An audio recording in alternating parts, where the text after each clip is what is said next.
What's going on, everyone? Welcome into another Forward Progress live watch-along of Monday Night Football between the Seattle Seahawks and the Philadelphia Eagles, part of the Hammer Betting Network, powered by Pinnacle Sportsbook. I see all the usual suspects in here already for what is being dubbed the flu game tonight by Jalen Hurts. Pretty crazy turn of events today. I can't remember the last time, if ever, where I didn't know which quarterbacks were going to start in a game until like 20 minutes before game time. Extremely rare, but we do have confirmation now. Jalen Hurts good to go. Flew to Seattle on a separate plane from the team, has to not interact with them. They're trying to keep him separated as much as possible. And now Drew Lock getting the start. Geno Smith is active. I don't know why. I guess they have no faith in Sean Mannion as a third-string quarterback to come in case anything happens with Drew Lock. But that's where we're at right now. Market jumped all over the place today. And now we're settling in here right now at around 4.5, 5, depending on the book, with the total at 46.5. I don't have a strong opinion here. I honestly don't know how either of these teams prepped this week with what was going on, especially Philly, the possibility of facing either quarterback and two distinctly different quarterbacks as well. Just a lot to take into account that I don't have a strong opinion on this game one way or another. So I'm not going to bet the game on a side and total. But I will bet some props, as I usually do. Before I do, smash that like button down below. Get that out of the way. If you're new here on Forward Progress, I see a bunch of new faces in here. Make sure you sub here on Forward Progress. I do these live watch-alongs every Monday and Thursday night throughout the regular season. There'll be even more during the postseason. And while there was someone in here at 4:04 Eastern Time calling me a fraud and claiming I wasn't a pro bettor, and in the process not even spelling better correctly, there are a lot of people in here that can vouch for me and what these watch-alongs are all about. They are pretty fun. I will be joined by 4 guests tonight. First quarter, Eric Eager. Second quarter, G-Stack George. Third quarter, Jeff Feinberg. And we're going to close it off with Hitman sweating a bunch of bets tonight. Presumably. I don't want to put words into his mouth, but presumably sweating a bunch of bets tonight. All right, let's get into it. As always, I'll start with one team, then shift into the other. I'll talk about the cutoff prices, everything to do with that. Just a reminder, if you're in Canada, you're not using Pinnacle, I don't know what to tell you. Especially as we look through the live odds of these games, reduced VIG. Got to use Pinnacle. If you're serious about betting, find yourself a shop that consistently is going to have the best prices in market. That's Pinnacle Sportsbook. If you do sign up in Canada, make sure to use code HAMMER. You must be 19 plus, not available in the US. And as always, everyone in here, please play responsibly. Maybe I'll change my Twitter name to Rob the Better at some point. Rob the Better. It's true. Nowadays, anyone can be a pro bettor, especially when they spell it TTER at the end. All right. No more time wasting. Let's go. We got 10 minutes till kickoff. Let's get into it. Ordinarily, I would have played this Jalen Hurts over on passing yards. I'm going to stay clear of that for obvious reasons. Guy has the flu. Who knows? He might go into the locker room at some point to get an IV. Can't do that anymore. I don't like much on the Eagles side of things, but I do like 2 touchdowns. Start with Dallas Goedert. And we're going to rip Dallas Goedert as the first touchdown scorer of the game. They worked him back into the offense slowly last week. Pretty widely available numbers at 18-1 right now. I'd play 15-1 or higher on Dallas Goedert. And we're going to go a little bit smaller than that. Actually, no, well, let's go $10. That's fine. I'm feeling it tonight. $10. Dallas Goedert. First touchdown score. Obviously, huge part of the Eagles offense. I don't have to tell people that. Earlier on in the year, when he was fully healthy, he was getting, in some games, 100% snap share. You look back from week 1 to week 5 on the field, 92% of the time or more. Last week, a little bit lower than that. I expect him to be worked back into the offense a little bit more, get more than 4 targets going forwards. I think he's a little bit underpriced in the market right now. So first TD, Dallas Goedert. In the anytime TD market for the Eagles, I'm going to go with Quez Watkins here. And this is just the way that the wide receiver share has been trending for Philadelphia in recent weeks. They had those couple of weeks where they tried to get Julio Jones involved after the bye. Those 2 games after the bye, he had 32 snaps and then 47 snaps, and now he's fallen off. And it's not Zacchaeus getting the additional snaps. It's back to Quez Watkins. So $10 to win 100. Quez Watkins, anytime touchdown.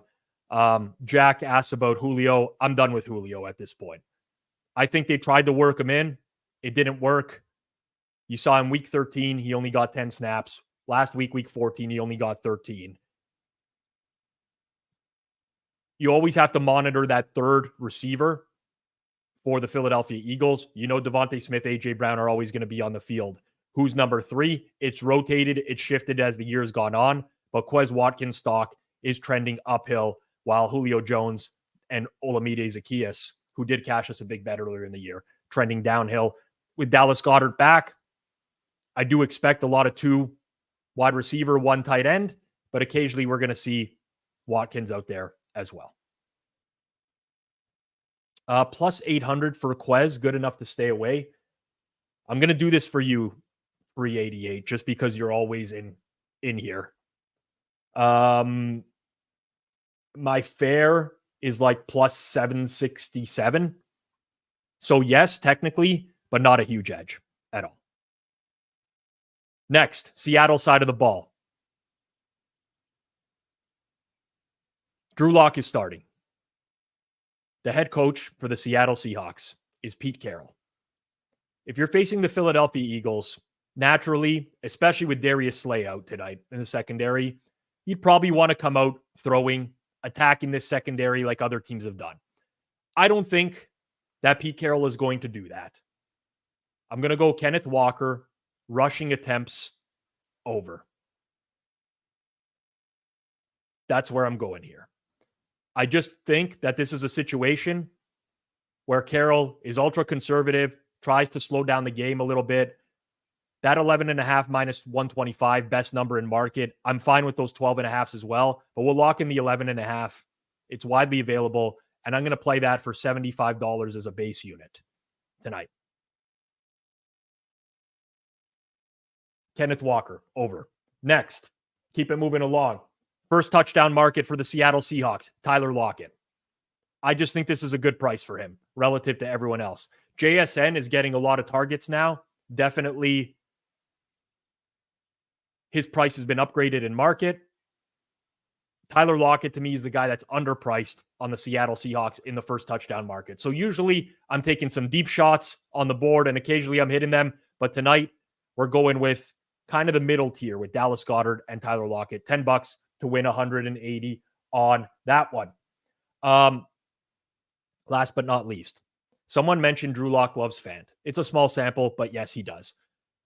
However, for those who know me and have watched me do Seahawks games before, there's one person that holds a special place in my heart. There's one person that consistently all year long gets 20 to 35 snaps. He's on the field roughly 40% of the time for the Seahawks at the tight end position. Colby Parkinson, receiving yards. Rip it over. It'll be a sweat the whole game. He'll get 1 or 2 targets. You got to hope it happens. But we're going over on receiving yards. Any single one of these numbers, in my opinion, is good. But obviously, we line shop. We'll take the 2.5, and we'll bet that for $75 base unit as well. $75 there. And that's going to be it for our pregame bets. This is a game that is very conducive to live betting props. I'll talk about that in the first quarter with Eric Eager. We'll keep an eye on how things are playing out. But if you are going to watch the stream tonight and you're a live bettor, have your sports books open, get ready to fire, because we have uncertainty at the Philadelphia quarterback position. We have uncertainty in Drew Lock in the sense that he's had a small sample size. And we think that we know who he's going to go to and who he's not going to go to, but that could very easily change based off the way that the Eagles play him. So very good live betting prop game. This could be a game, Eric Chernoff says. No relation to Adam Chernoff, by the way. No relation. That it could be conducive to an Eagles blowout. I agree. I think it's a high variance type of game. But that's where I'm at. Jason, really quickly, let's bring up the My Pick section on BetStamp onto the board here so people can review if they got in late. Colby Parkinson, over 2.5 receiving yards. Good to 4.5 receiving yards. -110. Tyler Lockett, first TD, plus 1,800. Kenneth Walker, over 11.5 rush attempts. I'm counting on Pete Carroll being an absolute cuck tonight. Pete Carroll and Shane Waldron, I hope they give Kenneth Walker the ball a million times. Quez Watkins, anytime touchdown, 10 to win 100. Dallas Goedert, first touchdown, 10 to win 180. That's going to be it for the pregame props. If I hit anything in real time, I'll be sure to let the chat know, as I always do. There's a lot of people watching right now. Pretty good turnout in the early going here. And we're only at 69 likes. I know 69 is the nicest number, people, but I don't want to be stuck on that all night. Let's rip that like button, get it high up, send the messages to YouTube saying people should be watching this content. Do me a favor, smash that like button down below. Although it does kind of pain me that this is going to come off of 69 at this point. Very nice number. All right. That's it. Just watching a little preamble to the game. I can feel it coming in the air tonight. Banger tune right there.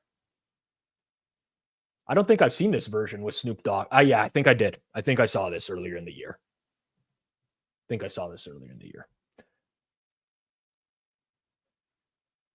This is a banger intro.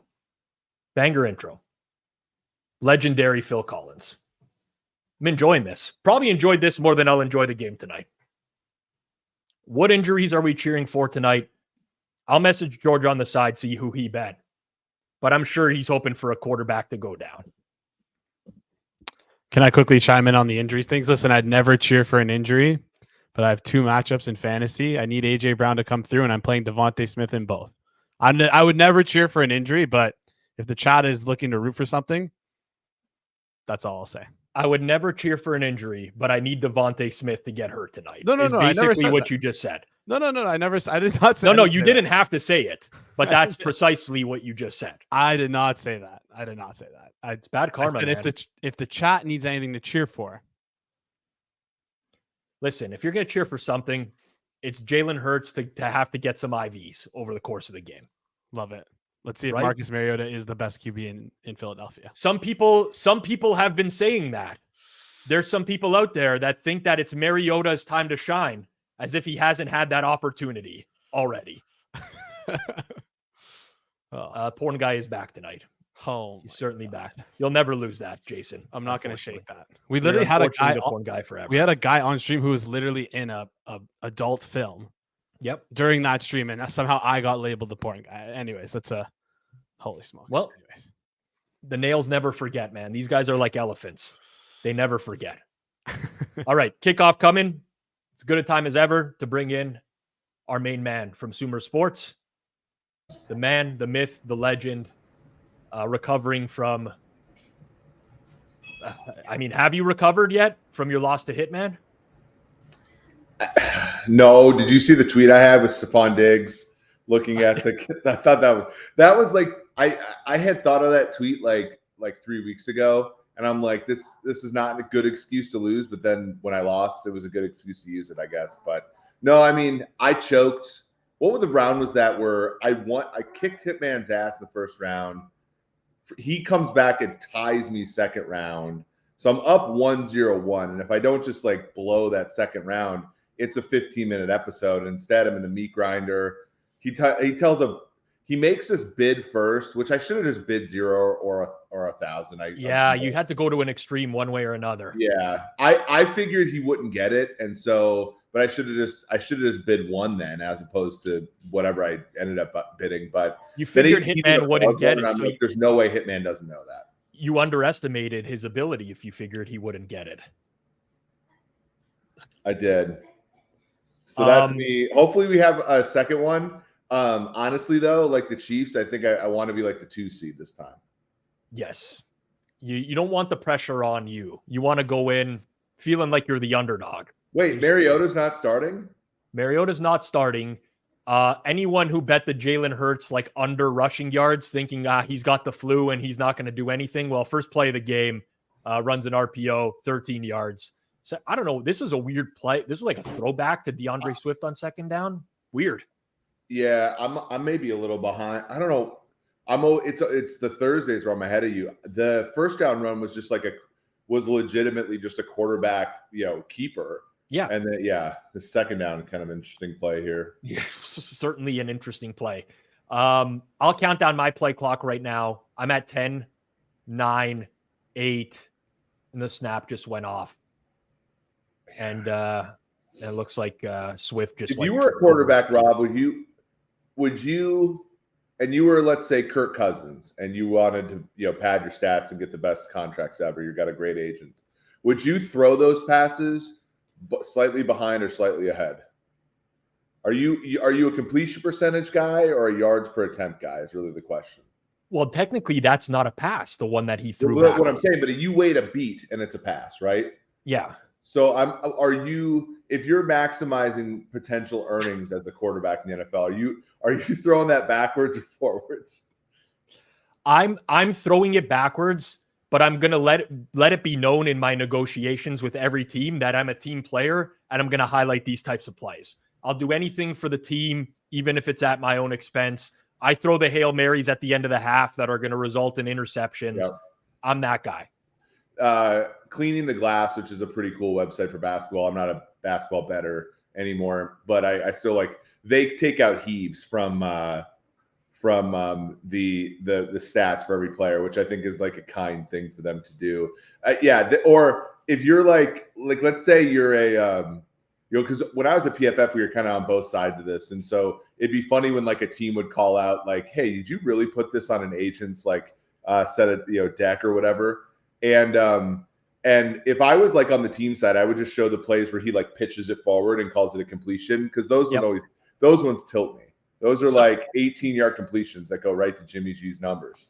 I'm trying to remember who got the passing touchdown this weekend on one of those little quick flip passes out in front of them. Jerick McKinnon? Maybe that's who I'm thinking of. But those are the ones that rattle me.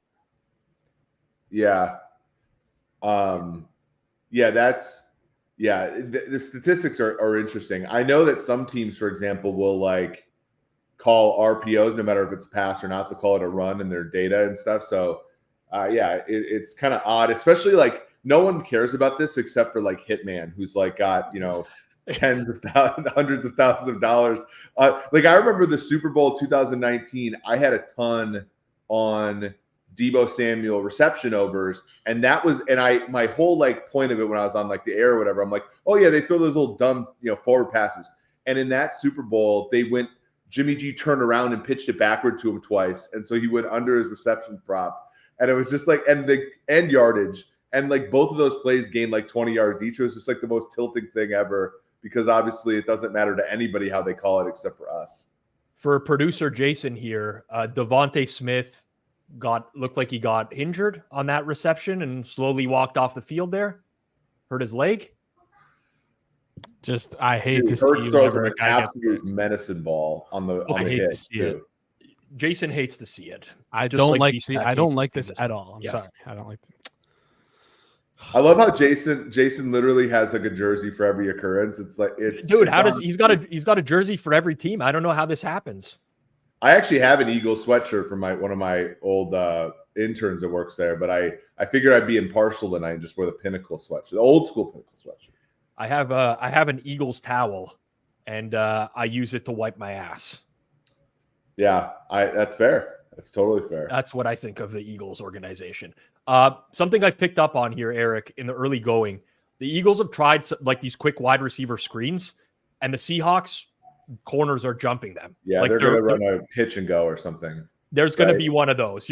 That's happening at some point, but we've seen this now in the NFL the last few weeks where there's a lot of teams that are jumping these a lot more now. Yep. And it does open it up to like the double. It started kind of in that Monday night game between the Eagles and the Chiefs, right? Where that was the first team I remember playing single high cover or even cover zero sometimes and being like, all these offenses are so ass now that like you can just kind of do that. And, and Brian Flores, by the way, I think Brian Flores was kind of the first coach to figure that out. Like, basically just like the Vikings, I can't remember. I don't know if it's the same now, but I remember messaging somebody. The Vikings like 2 weeks ago were giving up 71% completion and like top 10 success rate against. And it's just like, that's what they're just making these quarterbacks get rid of the ball quickly and then, coming up and hitting them. I'm very, very interested in that game this week because I've heard I think we've seen it in market today. There was the Right Angle Sports release this morning on Detroit, brought it up. A couple other releases brought it back down. There's back and forth on that game.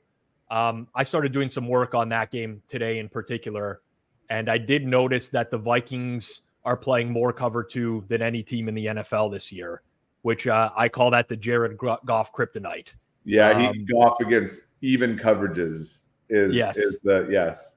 Because he was just slaying cover 3. And then you remember in 18, it was actually Detroit that like showed the blueprint. Now they were so bad personnel wise, the Rams still killed them. But then the next week it was Fangio on Sunday Night Football, and the Bears absolutely they gave up like 6 points, right? And then the Patriots kind of did it in the Super Bowl. So and Goff's never adjusted, which is kind of crazy. One thing that I found really interesting was the first game that the Lions played against the Bears. The Bears mix in a lot of cover 2 as well. But they would confuse the shit out of Goff in that game where they were running cover 2 for like consecutive plays. And the next play, they would fall back into cover 3 and Goff would throw the ball as if he thought it was going to be cover 2. And they ended up generating 2 turnovers that way. I don't like Goff against smart defensive coordinators. So it's going to be really interesting. Yeah, the Vikings, I have to run the numbers again, and I don't know if FTN has actually like charted them yet, but like they were leading the league in blitzing and dropping 8. Like, so they somehow have like no middle, which is I think honestly the way to go, right? Like either make a quarterback be quick with his delivery or make a quarterback be patient with his delivery is probably the way to go. Like you think about the Lions and like why they're good offensively is like Goff hits Laporta on those crossers. Well, those crossers are kind of right in the middle of that territory, usually off of play action too. But like they're normally what I'm describing, which is like the 2.5 second throw. And like basically Flores' defense makes it so you only throw under 2 seconds or over 3 seconds. Someone in the chat was asking, did the Gainwell overs cash? They just did on that run right there. So any number that you played, the Gainwell numbers are over at this point. He's got 4 carries now for 18 yards after I just watched his 1 yard carry on 1st and goal. And I'm wondering, I mean, do they plan to involve him a lot? Oh, no, he's just running off the field right now. Because I'm looking for something to bet in a live market right now. And I actually did want to play something. That might be something an algorithm doesn't have picked up, right? Right. But I mean, yeah. Oh, all right. We're rooting for Goddard or Quez Watkins here. No DeAndre Swift. Yes, Swift would. All right. It's going to be 3rd down. It's going to be 3rd down. It's time to find your handy old tight end, Dallas Goedert, over the middle of the field. Gainwell. Now this is a different site, but like Gainwell's a live total of 36.5 rushing yards. Is that Devontae Smith at the top of the screen? I can't tell right now. There's 5. They're lining up 5 wide. Goddard's in the middle, and it's a design run. And he fucking got it too. Hurtsy? Hurtsy on the designed run, of course. I will say, I really didn't think he would be this active in the running game. He looks, yeah. Have you, Rob, you got COVID, right? Like I did like a month and a half ago for the first time. And if I had to play a game after that, like within like 10, not 10 days, but like, let's say 2 to 3 days, like, yeah, that's all I could think about when I was like preparing for tonight's game is like, if Hurts has like something COVID adjacent, like there's no way he's playing this well. Ooh. Okay, so Hurts's knee is down short of the goal line here, but is that going to count as giving himself up? They kicked the PAT. Yeah, like he's I don't think he's giving himself up there. I think he's actually trying to score. It's not like a slide where you're going down. No, he's jumping off of that's a jumping off point for him. Yep. 7-0. Yeah, see, like this is where it's like gets confusing, but like he started the slide before breaking the plane. Technically, he was not sliding. Like he was trying to extend it. Don't ask me. Ask Roger about the rule book. I got COVID 4 times, Eric. 4 times. 4? Yeah, Good for you. I think I was like patient 0 in Canada. I'm not even exaggerating. Well, I've told you the story of like that was the first time I was ever going to meet any of you guys, you, Rufus, and I was supposed to give a speech at Sloan, and it was a funny story. It was like Chris Collinsworth was supposed to give a speech there too, and Chris came down with an illness, right? Yep. And so he asked the committee if I could give the speech instead of him, and they said Eric's not big time enough for that give that speech. And so I was like, well, put that kind of with COVID risk. So like it was like the only flight like I just simply like didn't board. So I didn't go there. I probably saved myself a bout with COVID, which it happens. I actually think back to it now. So I got COVID at Sloan, famously in the cigar room with Spanky, Rufus, Ed Fang, Bill Connolly, like a lot of people in a tiny room who we didn't understand the gravity of the situation at the time. Like COVID was becoming a thing. I went to Sloan. There's like hand sanitizer everywhere. I'm literally arguing with Rufus for 10 minutes about the likelihood of one person at the conference having COVID, which he's like, no, there's no way. It's got to be less than 1%. And I'm like, you're nuts. And then, I go home. I know I have COVID because like something's wrong. And I called like public health in Ontario, and I'm like, here's the situation. I'm like, can I still go out? I was going to go out for dinner with my wife that night. They're like, oh yeah, like it's not a problem. Just, monitor where you go and whatever. Within 5 days, boom, disaster. But I'm diabetic, so I really didn't want to get COVID because my first bout of COVID lasted for 4 weeks. But it wasn't bad.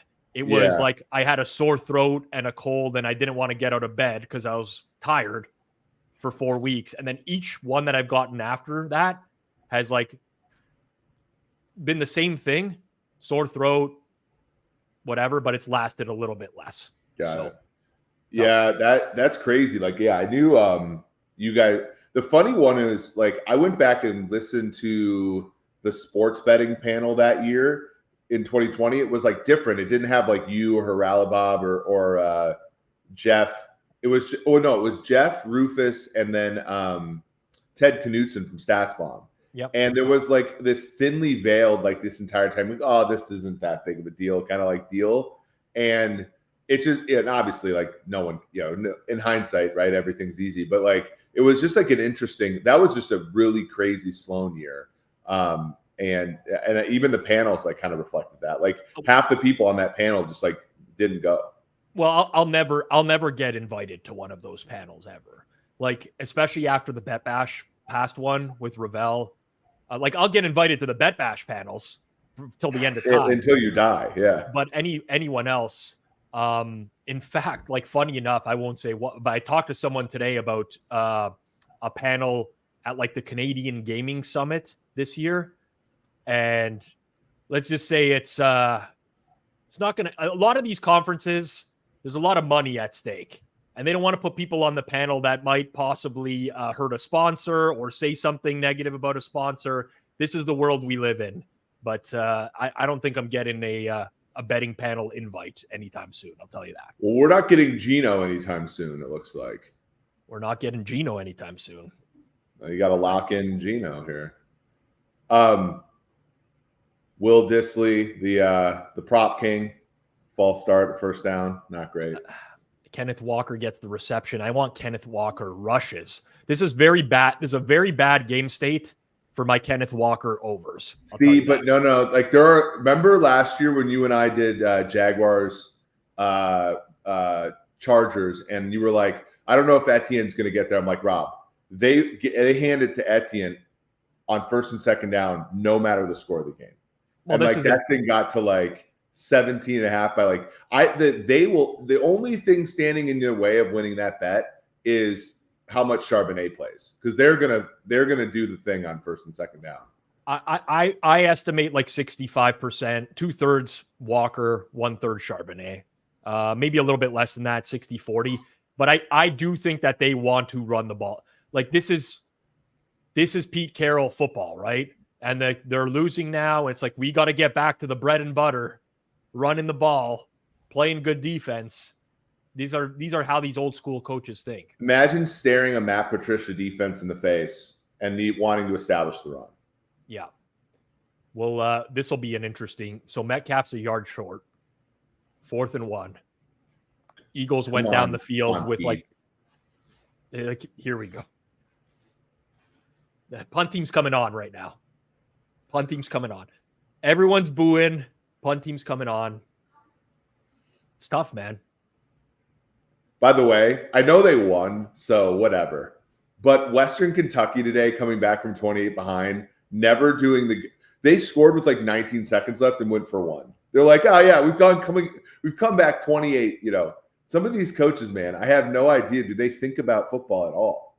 Ever? So I got to tell you, and this is like some shameless promotion for another Hammer brand, but I was watching Hit the Books today.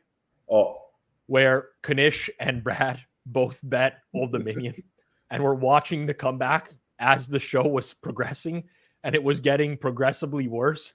I've never seen two guys more defeated by the end of a show.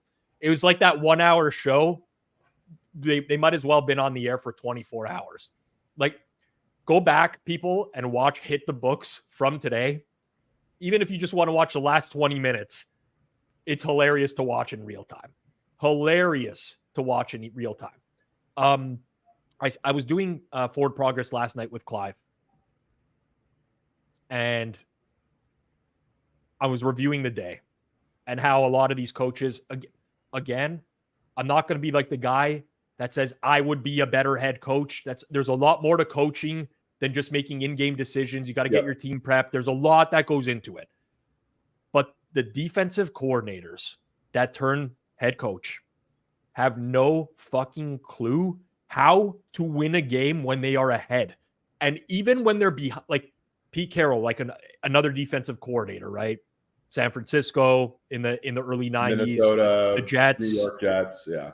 I think he was with the Bills for a bit. I don't know, whatever. We know that he defensive guy. The offensive coaches would have went for that there. But these defensive guys, they just always trust the defense, no matter how bad the defense is. Watching Vrabel sit on a lead with the Titans defense is like, I don't even know what to say about these guys anymore. The funny thing now, because like, you know, we've been friends for a while. I watch games. I know, like, I'm like, this game is going to piss Rob off more than the other 15 games. And when I watched that one, I was just like, this game is going to, because both coaches suck in Houston, Tennessee at the in-game stuff. Like, D'Amico Ryans laid up for a 54-yard. Like Devin Singletary runs it in for a touchdown. They get called for holding. They're at the 30 or the 34, 35, right? There's 40 seconds left. The guy's got 2 timeouts. And he's just like, they took a knee on one of them. I saw some questionable stuff yesterday, man. Eberflus yesterday, I don't know why they didn't have, I think it was the end of the first half, but they chose to go Hail Mary instead of Cairo Santos kicking a 54-yard field goal. Like, I get you're in Cleveland, but yeah, you know, Santos can't kick it that far, but I get what you're saying. He can't kick having a kicker yards. that can't kick it that far is a problem too, guys. That's another thing. Jesus Christ, find yourself. You got this guy in Dallas that's kicking like 75 yards, like it's nothing. Well, and he was playing for the USFL dudes. He was an MLS draft pick, not even Toronto FC draft pick right there. Yeah, we let a good one get away. Another Toronto sports moment. I don't know, man. I just go down the list of the coaches in the league and whether they were a DC or an OC. And like look, next week, right? This upcoming week is Browns Texans. And I just almost want to just bet the Browns because I feel like in the game itself, Stefanski's going to make so many more positive moves than Ryans is going to make. And I have to do a lot of work on this in the offseason, but I honestly think that there's something there. No, I've been testing some things this year in out of sample. And it's like, I'll just say that there's some orthogonality to like what normal data analysis would give you in terms of predicting games. If you look I have to cut you off. And I don't mean to call our viewers unintelligent. That's not what I'm getting at. Sorry, one nail goes this way and the other nail goes that way. When you say when you say orthogonality, you have to explain it a little bit more. Yeah. So like, we could talk about this, right? Like this is why like you're still successful betting the NFL, and a lot of people who were in the past like aren't. But like most of these things all point in the same direction, right? DVOA points the same direction as PFF grades to an extent. You know, ELO points in the same direction as point differential. Like all these things point in the same direction, and so you can have like the best team level metric of all time, but you're not really going to beat the markets because you're basically lining on the same line. So math doesn't know what to do with that stuff. And so what you need if you're building new metrics for sports betting is you need to find a variable that points in a different direction than all your other variables and still has signal. Bingo. The thing that, so I had a good Saturday and then lost it all back on Sunday. That's naturally puts you in a bad mood when stuff like that happens. But it ended with that PAT situation from Ron Rivera against the Rams. But I'm just watching that game and I'm like, Rivera has no clue.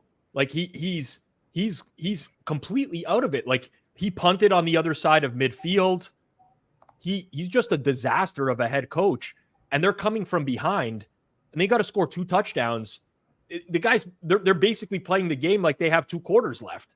The way that they're running. Well, aside from also like Rivera had been backsliding like this for years, so I'm not going to say he like doesn't. But like it's pretty clear he's going to get fired, right? So like maybe there's a little bit of that, because how the heck is Jacoby Brissett not playing for that team unless you're tanking for the first overall pick? No, but I know you're not a fan of Sma Howell, and you don't think Sma Howell has any potential in the league. And that's fair. You're entitled to your opinion. And the more and more I watch him, I don't think he does either.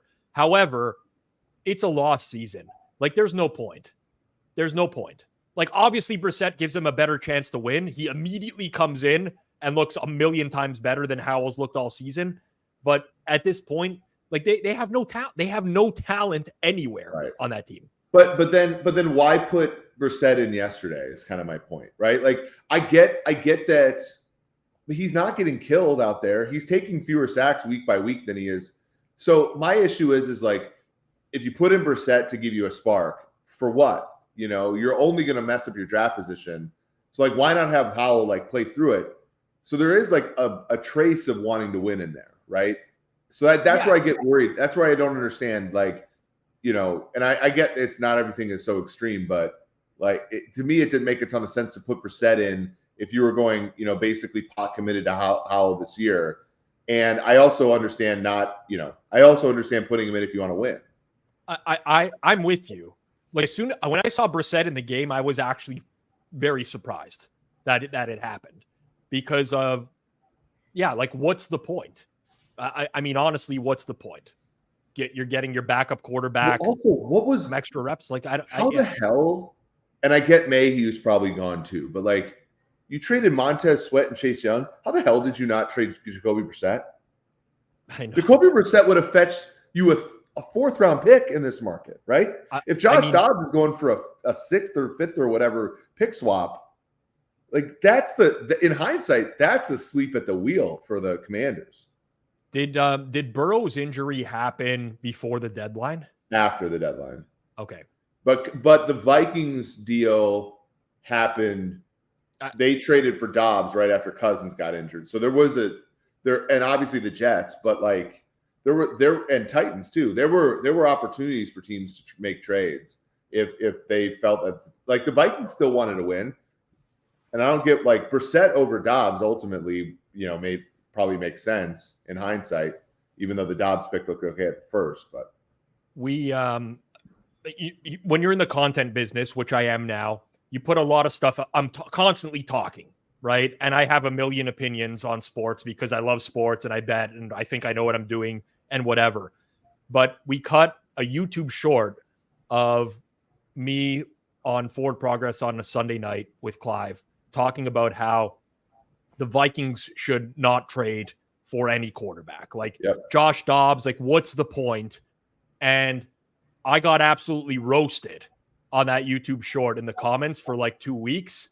But believe me, I'm the type of guy, you roast me, okay, I'll take it.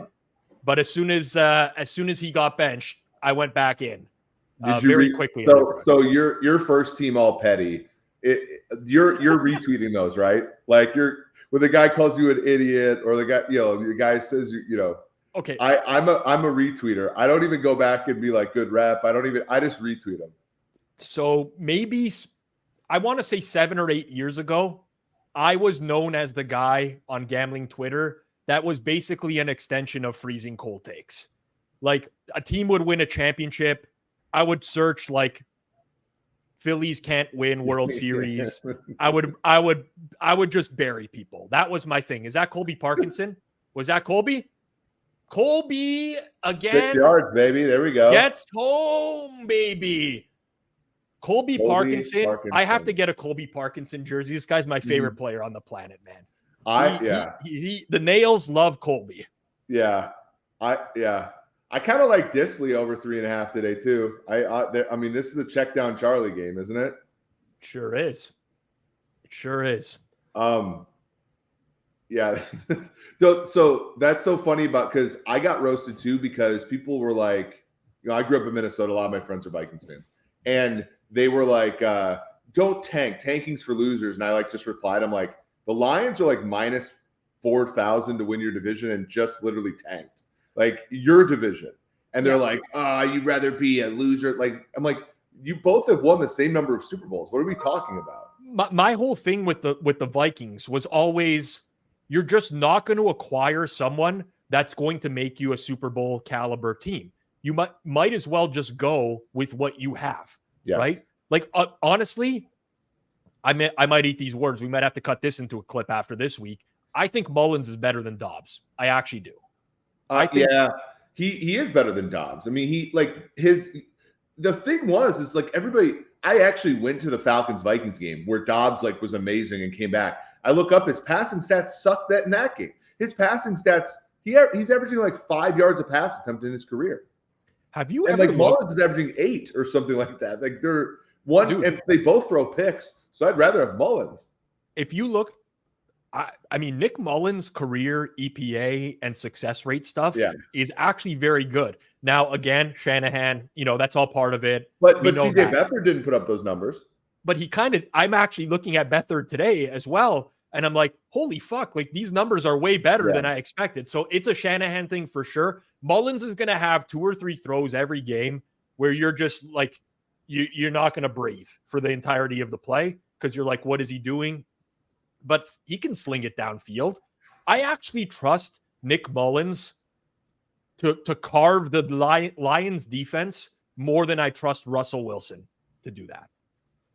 I thought you were going to say Goff to shred the Vikings defense, but Noah Fant, man, this guy's he's just dying with these false starts today. More like Noah can't. No. Oh my God, man. That was such low-hanging fruit. That was such low-hanging fruit. Yeah, and of course, like, I don't know what this Drew Lock threw a 3-yard out to Noah Fant that never ever even had a chance of being completed. Yeah. Oh, man, we have some major major. It was a funny INT, and he's going to do stuff like that. Don't get me wrong. Like, Mullins is going to do that.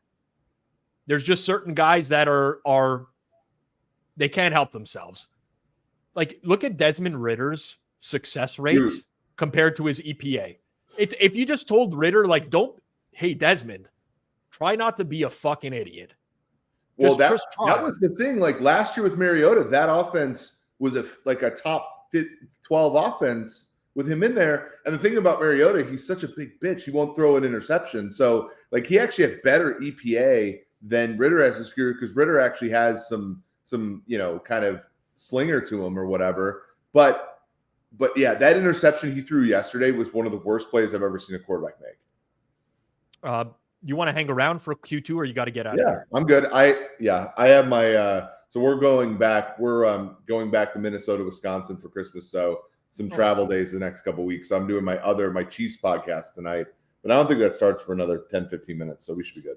Well, on the way out, I was going to ask you what you think of Cowboys-Dolphins this week, because we can at least have an impartial conversation here before we welcome in our next guest. Oh, yeah. Obviously. Well, you have to wake George up from his like prayer slumber where he prays for every player to get injured. Yeah. I make Dallas a very small favorite in that game. So I'm going to get roasted by Seville, of course. Because... off market. Well, I mean, like, as if edges don't exist in the NFL on Mondays. The chat, we put a poll up on the YouTube video today. We're at 58% Cowboys, 42% Dolphins. And you know what? This is the smartest collection of sports bettors ever assembled on a live stream. 59% Cowboys now. So the people know. And I'm sure Eric Chernoff himself, who's Eric Chernoff saying that Nick Mullins' cattywampus facial features is why we do this show. We're all thinking it during the game, right? We're all thinking it. Eric Chernoff with the stones to say it. The funny thing about that troll, about the Eric Chernoff troll, is that because he uses Chernoff's actual, profile picture with the face, he comes into all the chats and people just think it's Adam Chernoff. They forget that his name is Adam and it's not Eric. And it takes a long time for them to realize that it's a troll. It's really cleverly done. Back in the day, there was a guy named Carbon Bets on Twitter. I've talked about him on these watch-alongs before.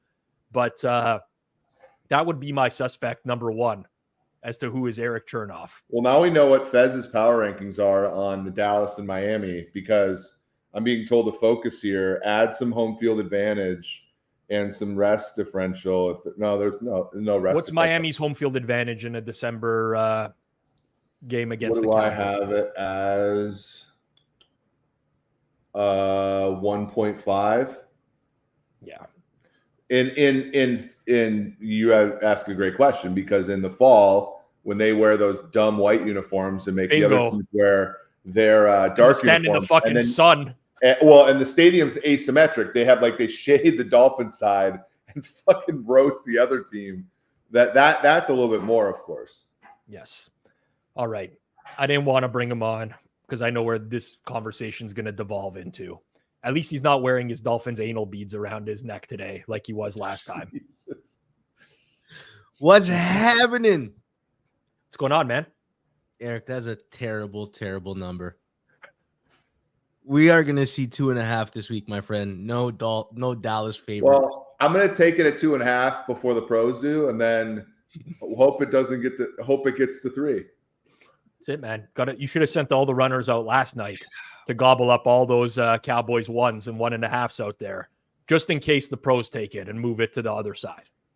You always want to be on the pro side. I like Georgia. You remember the Green Bay Chicago take, back in the day where like every single person is on Green Bay that we know, but like remember the that? numbers not. Yeah. And finally, I couldn't figure it out when you said that. I'm like, yeah, you're right. This thing's never getting to 3, and we're all just waiting for it.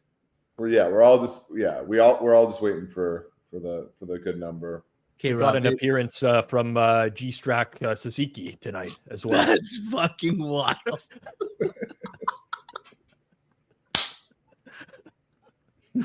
I wonder if it's Eric Chernoff that just changed his profile picture to G-Strack Sasiki. That's not how you spell Sasiki, is it? It's 100% Eric Chernoff for sure. Fuck. That's too good. Oh my god. Oh man. Shit. I love you too guys. Good. Okay, George, what are we going to bet on the game? And remember, the Dolphins are a slight favorite. What you want? You want your point? Well, I'm just saying, if we're going to bet something stupid, you want a little push equity? Is that what you're asking? I think I should. I think I should get that. I think it's got to be content based here. Content based. Yeah. What are we going to do? Might need you to declare your love for the Dolphins and do a soliloquy on why we're the team to beat in the NFL. You got to say Jimmy Johnson's the best, a Dolphins coach and not a Cowboys coach. It's like the. Yeah, I guess. Let's put it to the chat. Fire up some suggestions, and within reason, people. Like, I'm not gonna do. I'll do some stuff. I'm not cutting my hair. As soon as I cut my hair, it'll never grow back. I'm hanging on to whatever I have left up here. It's not looking bad today. It's looking okay. We look like various stages of a Hims commercial, guys. Did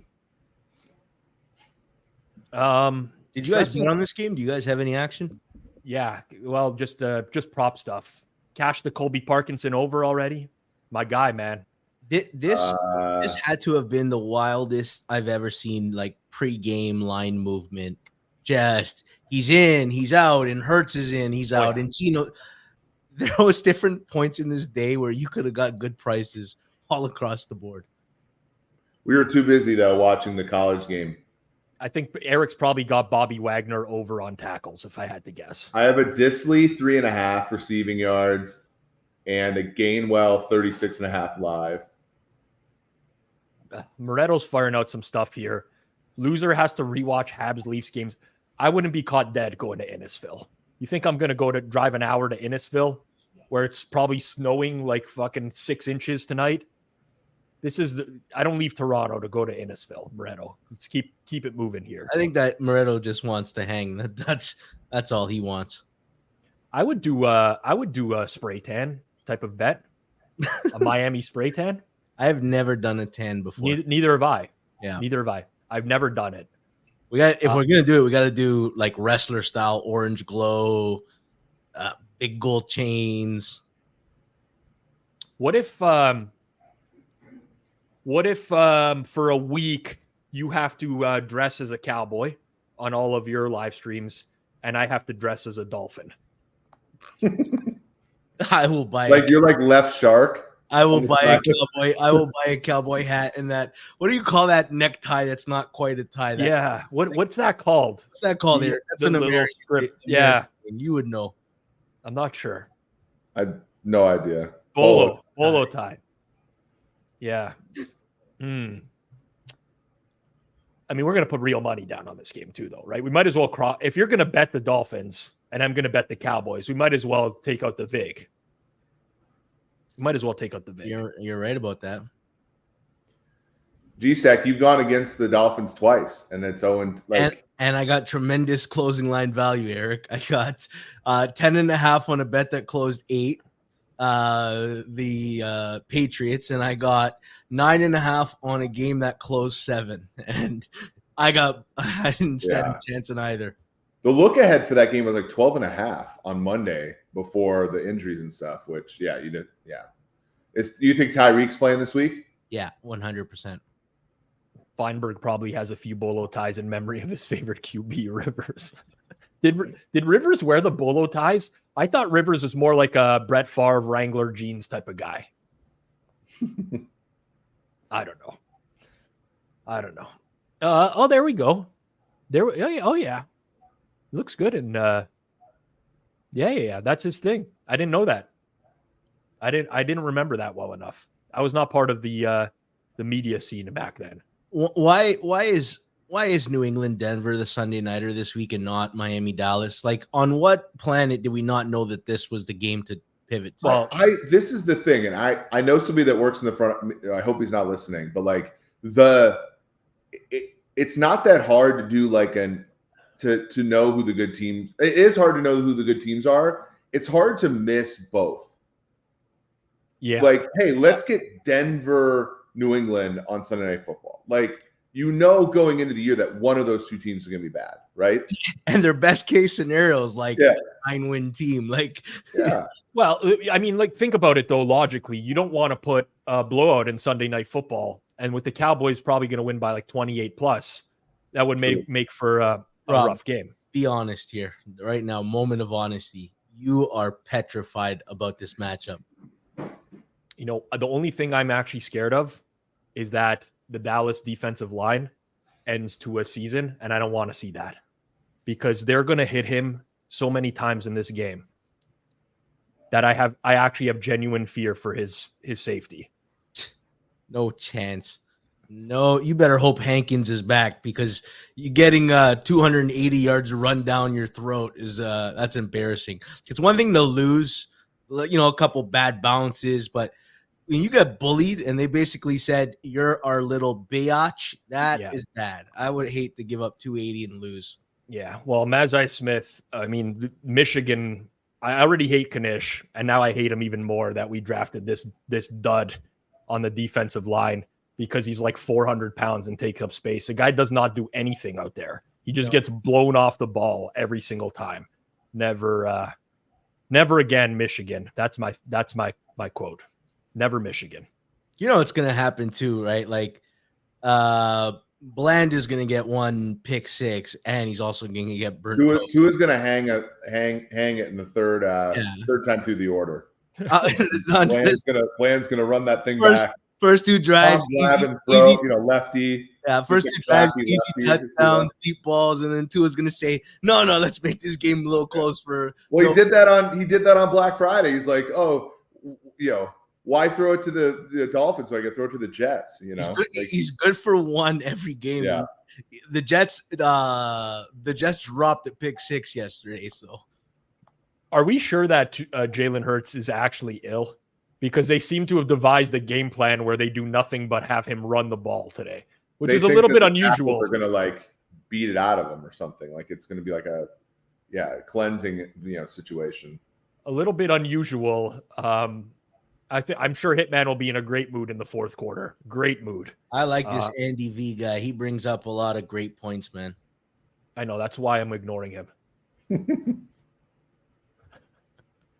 Damn right we are, Andy. Ever since Jalen Ramsey came back, we are the best defense in football. Yeah. You had that absolute gauntlet that you guys have gone through since the bye. Yeah. Just a gauntlet of opposing teams. When the Jets beat the Bills and then almost beat the Chiefs, they're a bad team. When we beat them in 2 games by a combined 50 points, they're bad all of a sudden. They're bad when they play us, but they're good against everyone else. Hey, man, George, walk me through it here, all right? Aiden O'Connell, Tim Boyle, Sma Howell, Will Levis, Zach Wilson. Those are the last 5 quarterbacks that the Miami Dolphins have played. Add Dak Prescott this week, Lamar next week, Josh Allen. I'm not saying that they're not going to play good ones upcoming, but isn't it a strong possibility that we think that their defense is a lot better than they are. Rob, this is the culmination, right? When we were bad early, I just said, wait until December and wait till Fangio gets some time. And then now we've had an easy run. Here we are. We're in December. This is the 3-game sample size. If we can't go 2-1, then we aren't going to win anything this year. All right, it's going to be a 3rd and 1 at the 3-yard line, it looks like, for the Eagles here. The Jalen Hurts rushing touchdown overs. With an opportunity here. Oh, we got a flag. Oh, the old false start on the tush push. Jason Kelsey. Uh-oh. Sirianni's not too happy. Did you see there was 5 offensive offsides called this weekend? I don't think Eric's listening to you. Oh, wow. Yeah, they called David Njoku. It was weird. They called there was a memo sent out by the league. Let's call it out for what it is. Let's be real here. That was you know what? Mahomes bitched and whined, so let's appease him a little and show that we call it. Oh, everybody. God. They fined Pat $50,000 this week. What are we doing here? I mean, speaking of what are we doing here, the old 3rd and 6 handoff to DeAndre Swift for no yards. Can I tell you, Kadarius Toney this week had 2 quotes, and I'm just like, this guy has zero accountability. Like he's still perpetuating that he's been hard done by. It makes you wonder how a team could draft him and then 20 games later trade him for a 3rd and a 5th round pick.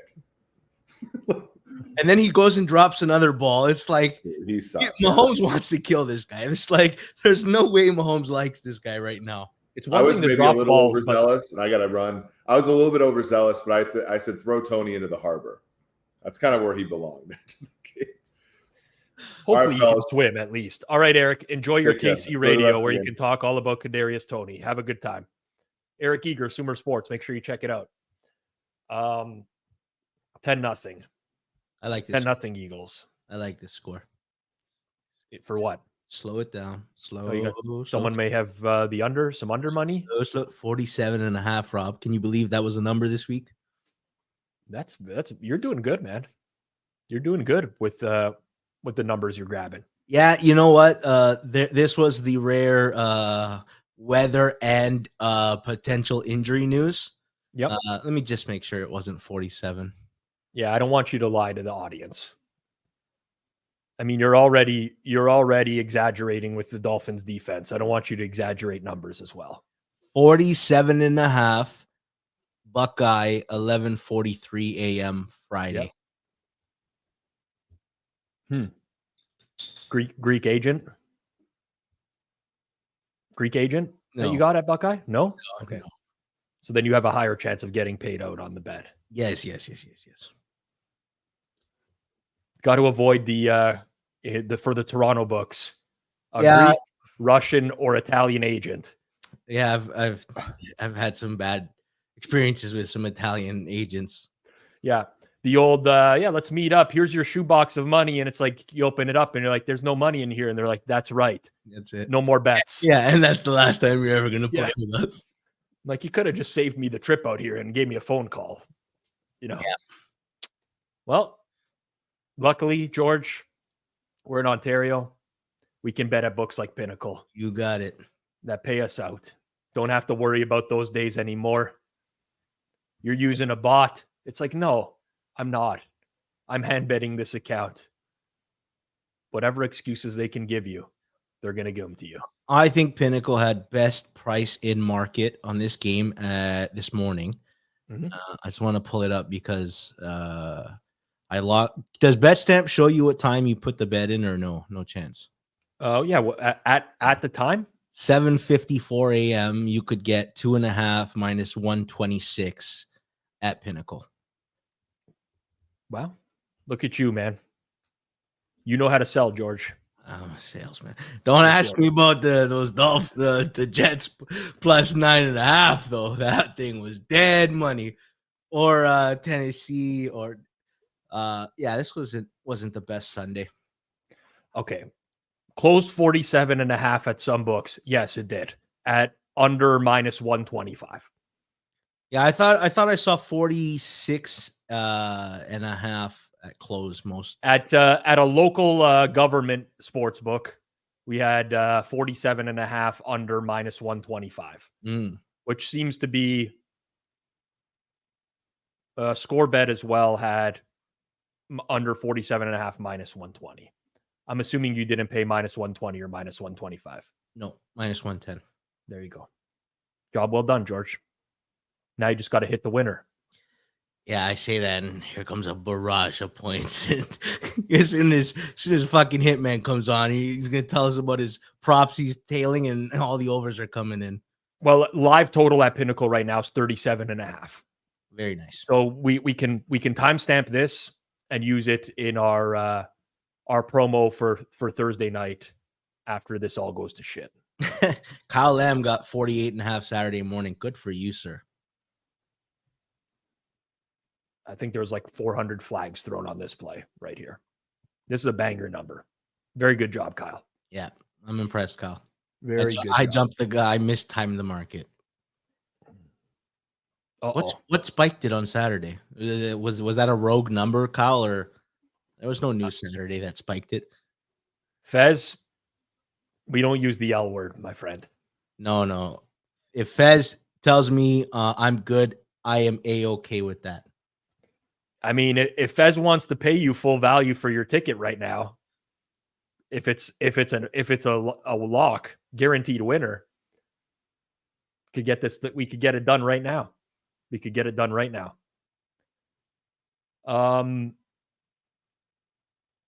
JSN, I think that's his first catch of the game right there. It's been kind of quiet for him. Do you bet a lot of second half stuff, generally speaking? No, I'm of the opinion, not of the opinion. I like to enjoy games. I'm not actively looking in the live market.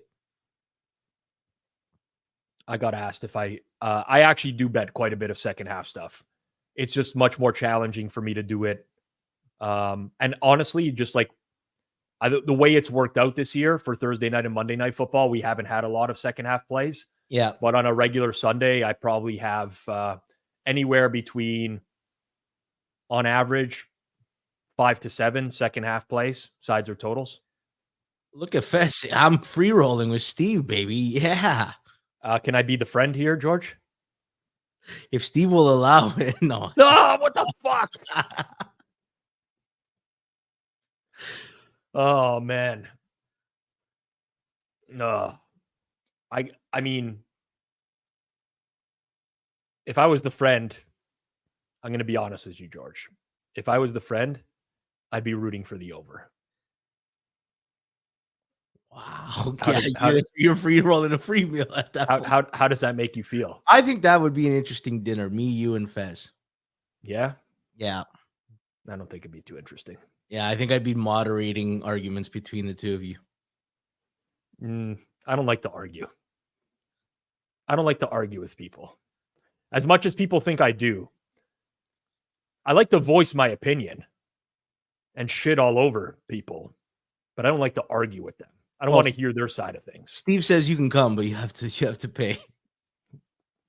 What kind of deal is that? There we go. Will Disley, eager, cash money, all the scrub tight ends.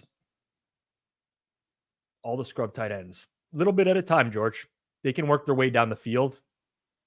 I like that first Eagles drive, even that it ended in a touchdown. I'm good with 8-minute drives. Yeah. I need Kenneth Walker to get carries. I don't care if he gets 1 yard. Optimal would be like 4. This one's big, like 10, 13, something like that. Kanish ain't coming out to dinner, people. Has anyone met Kanish in person? Because every time I've tried to organize something with him, it doesn't work out. We don't even know that he's a real person. I don't know if he ever leaves his house. Apparently he does, because he walks the dog around the neighborhood. The dog shits everywhere. The neighbors get upset, all that. But aside from that, I don't know anyone who's met Kanish. Just doesn't happen. He might not be real. Kanish is AI. It could be. It's 2023. We could have fucking holograms of Prince doing full live performances.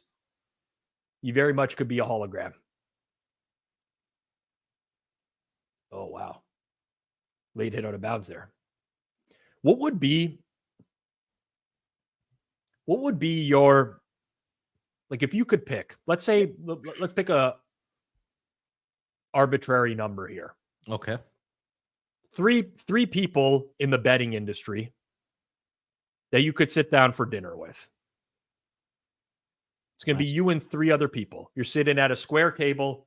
You're going to enjoy your favorite meal with them for a few hours. Talk whatever you want to talk about. It would depend on if this was like am I thinking with a business mindset or am I thinking for entertainment? For your own entertainment. All right. It could be business. You know what? Could be business. I think you could do whatever you want to do.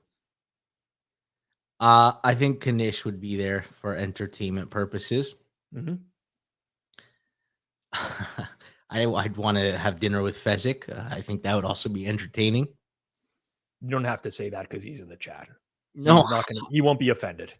No, I think Fez brings up a good one. Billy Walters. Then I would get rid of Kanish if Billy Walters is there, because if Billy's there, I just want to soak up a conversation. Yeah, but what's he going to tell you? Oh no, not like give me pointers or anything like that. But you got to respect. You got to respect the legend of what we do. Yep.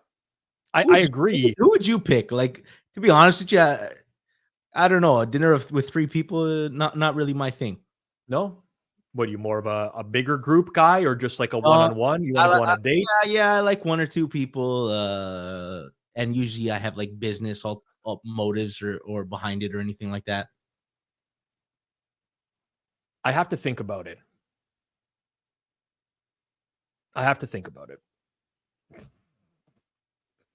I mean, if Phil Mickelson does count as a bettor, he's at my table. Yeah, I put you on the spot, so it's tough to answer. Oh, okay, I got it. Aaron, Kate Dolan. Yep. Kelly in Vegas. Yep. I'm good with those stuff. I'm good, just the three of us. All right.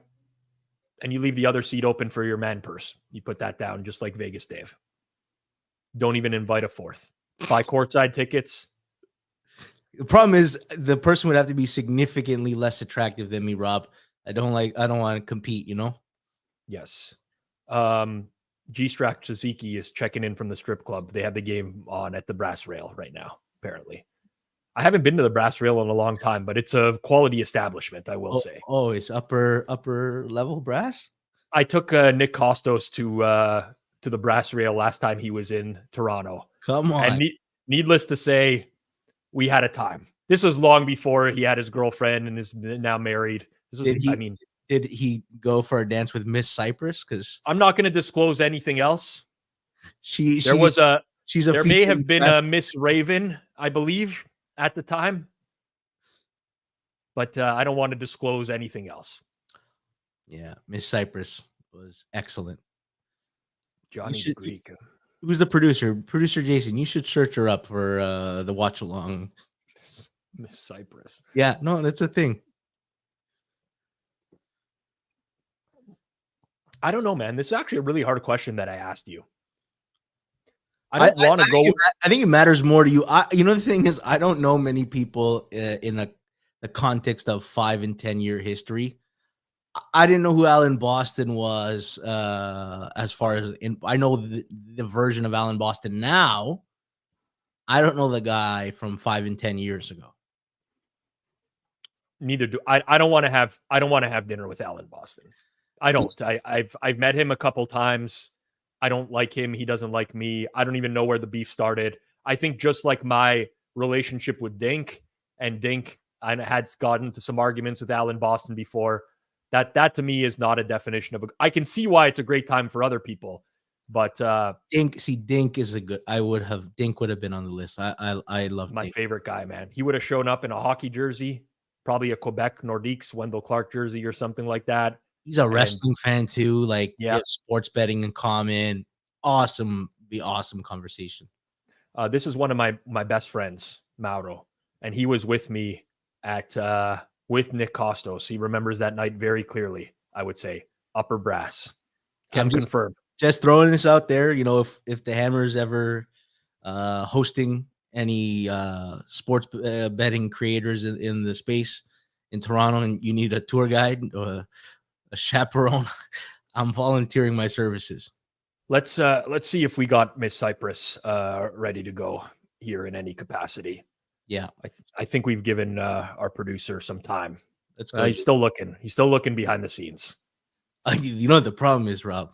He's enjoying what he's seeing. He's become distracted. Miss Cypress. This is we got to get some HD quality pictures here, and we might have to turn off safe search as well. Safe search is a problem nowadays. Whenever Google made their last update. Yeah, I'm gonna send her Instagram because apparently Jason doesn't know how to work the Google machine. No, porn guy, as Jason is now called, he's only familiar with the usual sites, the Pornhub, the UJizz, whatever else is up there. You know what the problem is?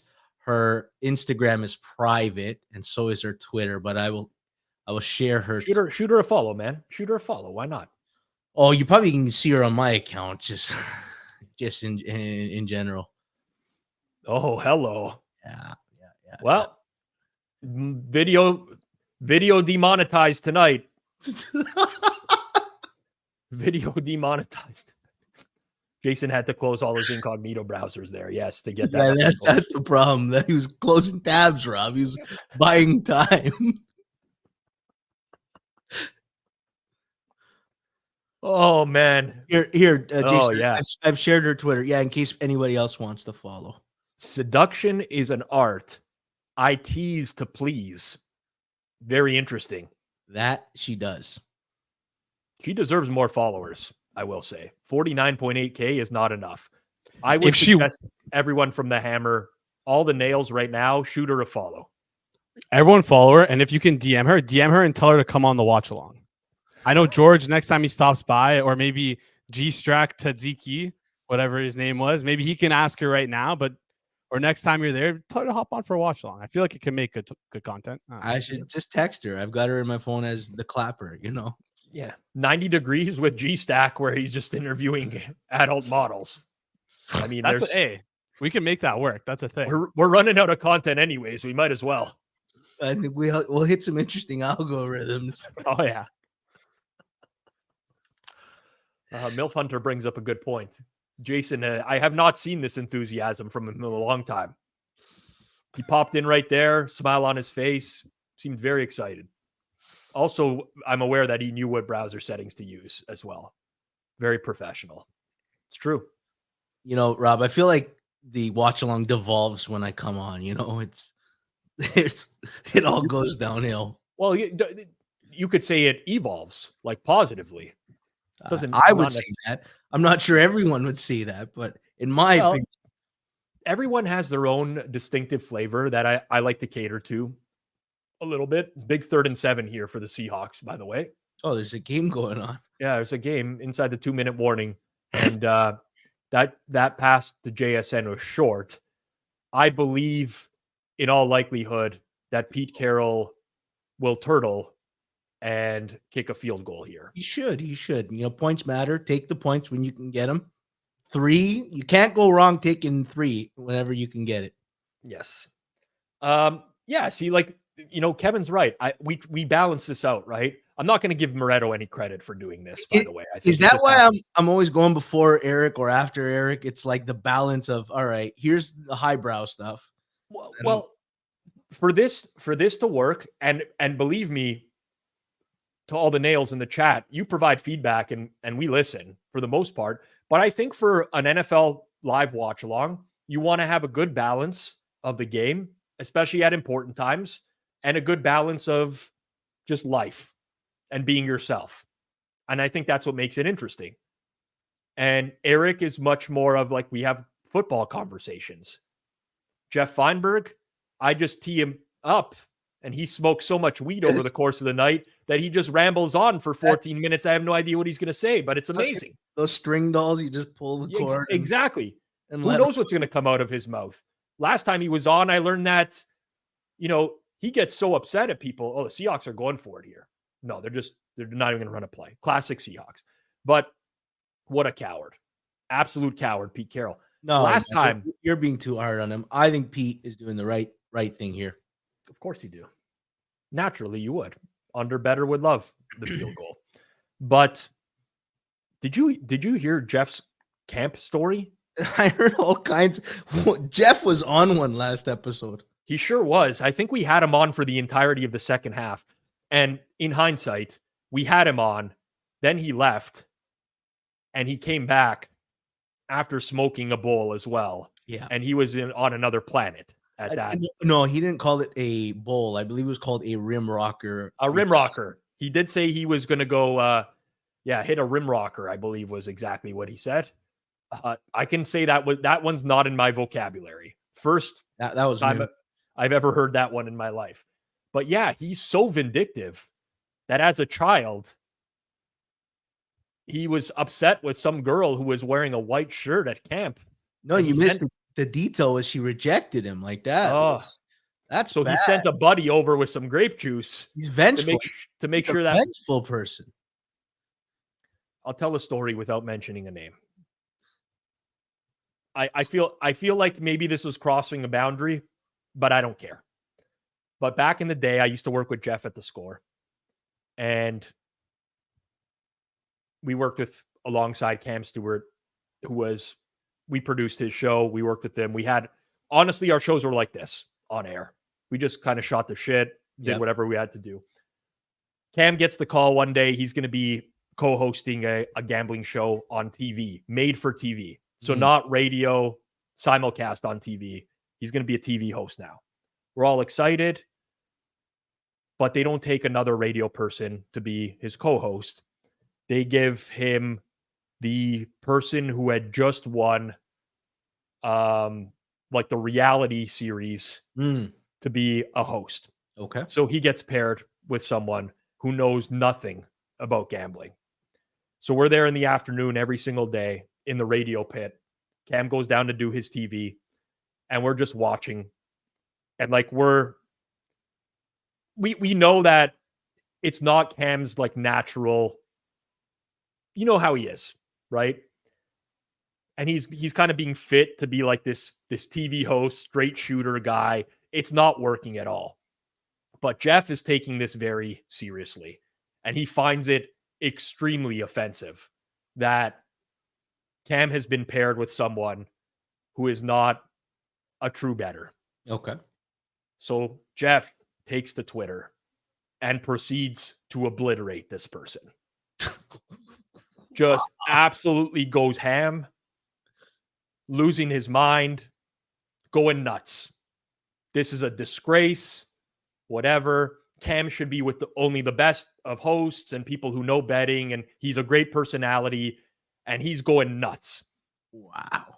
And this person sees all these tweets, and they're very visibly distraught by this situation. So, I go in, I have to play the role of peacemaker. I send a lengthy email apologizing on Jeff's behalf because I'm getting lumped into this now too, as is everyone else in radio, right? Yeah. He's just backing his friend, but he doesn't realize he's just roasting someone else in the process. Sure. So I'm just there and I'm trying to diffuse, man. I'm like the guy that doesn't want the confrontation. I don't need radio to be hated. But that was the first time that I learned of the vindictiveness and the hate in Jeff's heart. I love the guy, but he did not want to see his friend go down. It was entirely about Cam. He did not want to see him go down. And what's that saying in football? I hate to play against them, love to play with them. Jeff is the definition of hate to be on the opposite side of him, love him to be my friend. Honestly, he's the most loyal guy around. But you don't want to get in on his bad side. Oh, look at Steve. Me and Steve are more alike than I thought. I'm sure Hitman is also cheering for an injury to Hurts right now. Here's the thing. You don't even have to root for an injury. You don't have to be a piece of shit and root for this guy to get hurt. He comes in with the flu. You can just root for him to have to go get an IV, leave the field for a little bit. Maybe he gets sick for another couple hours. heave some chunks, something like that. Do you think when Hitman is handicapping situations like this, he calls up a doctor, pretends to be sick, describing all of Jalen Hurts' symptoms, and then asks him if, hypothetically, Doc, if I were to play a football game, would 36.5 yards be too much for me to gain? Because Hitman strikes me as a guy who would call a doctor's office for some inside info. Yeah, I agree.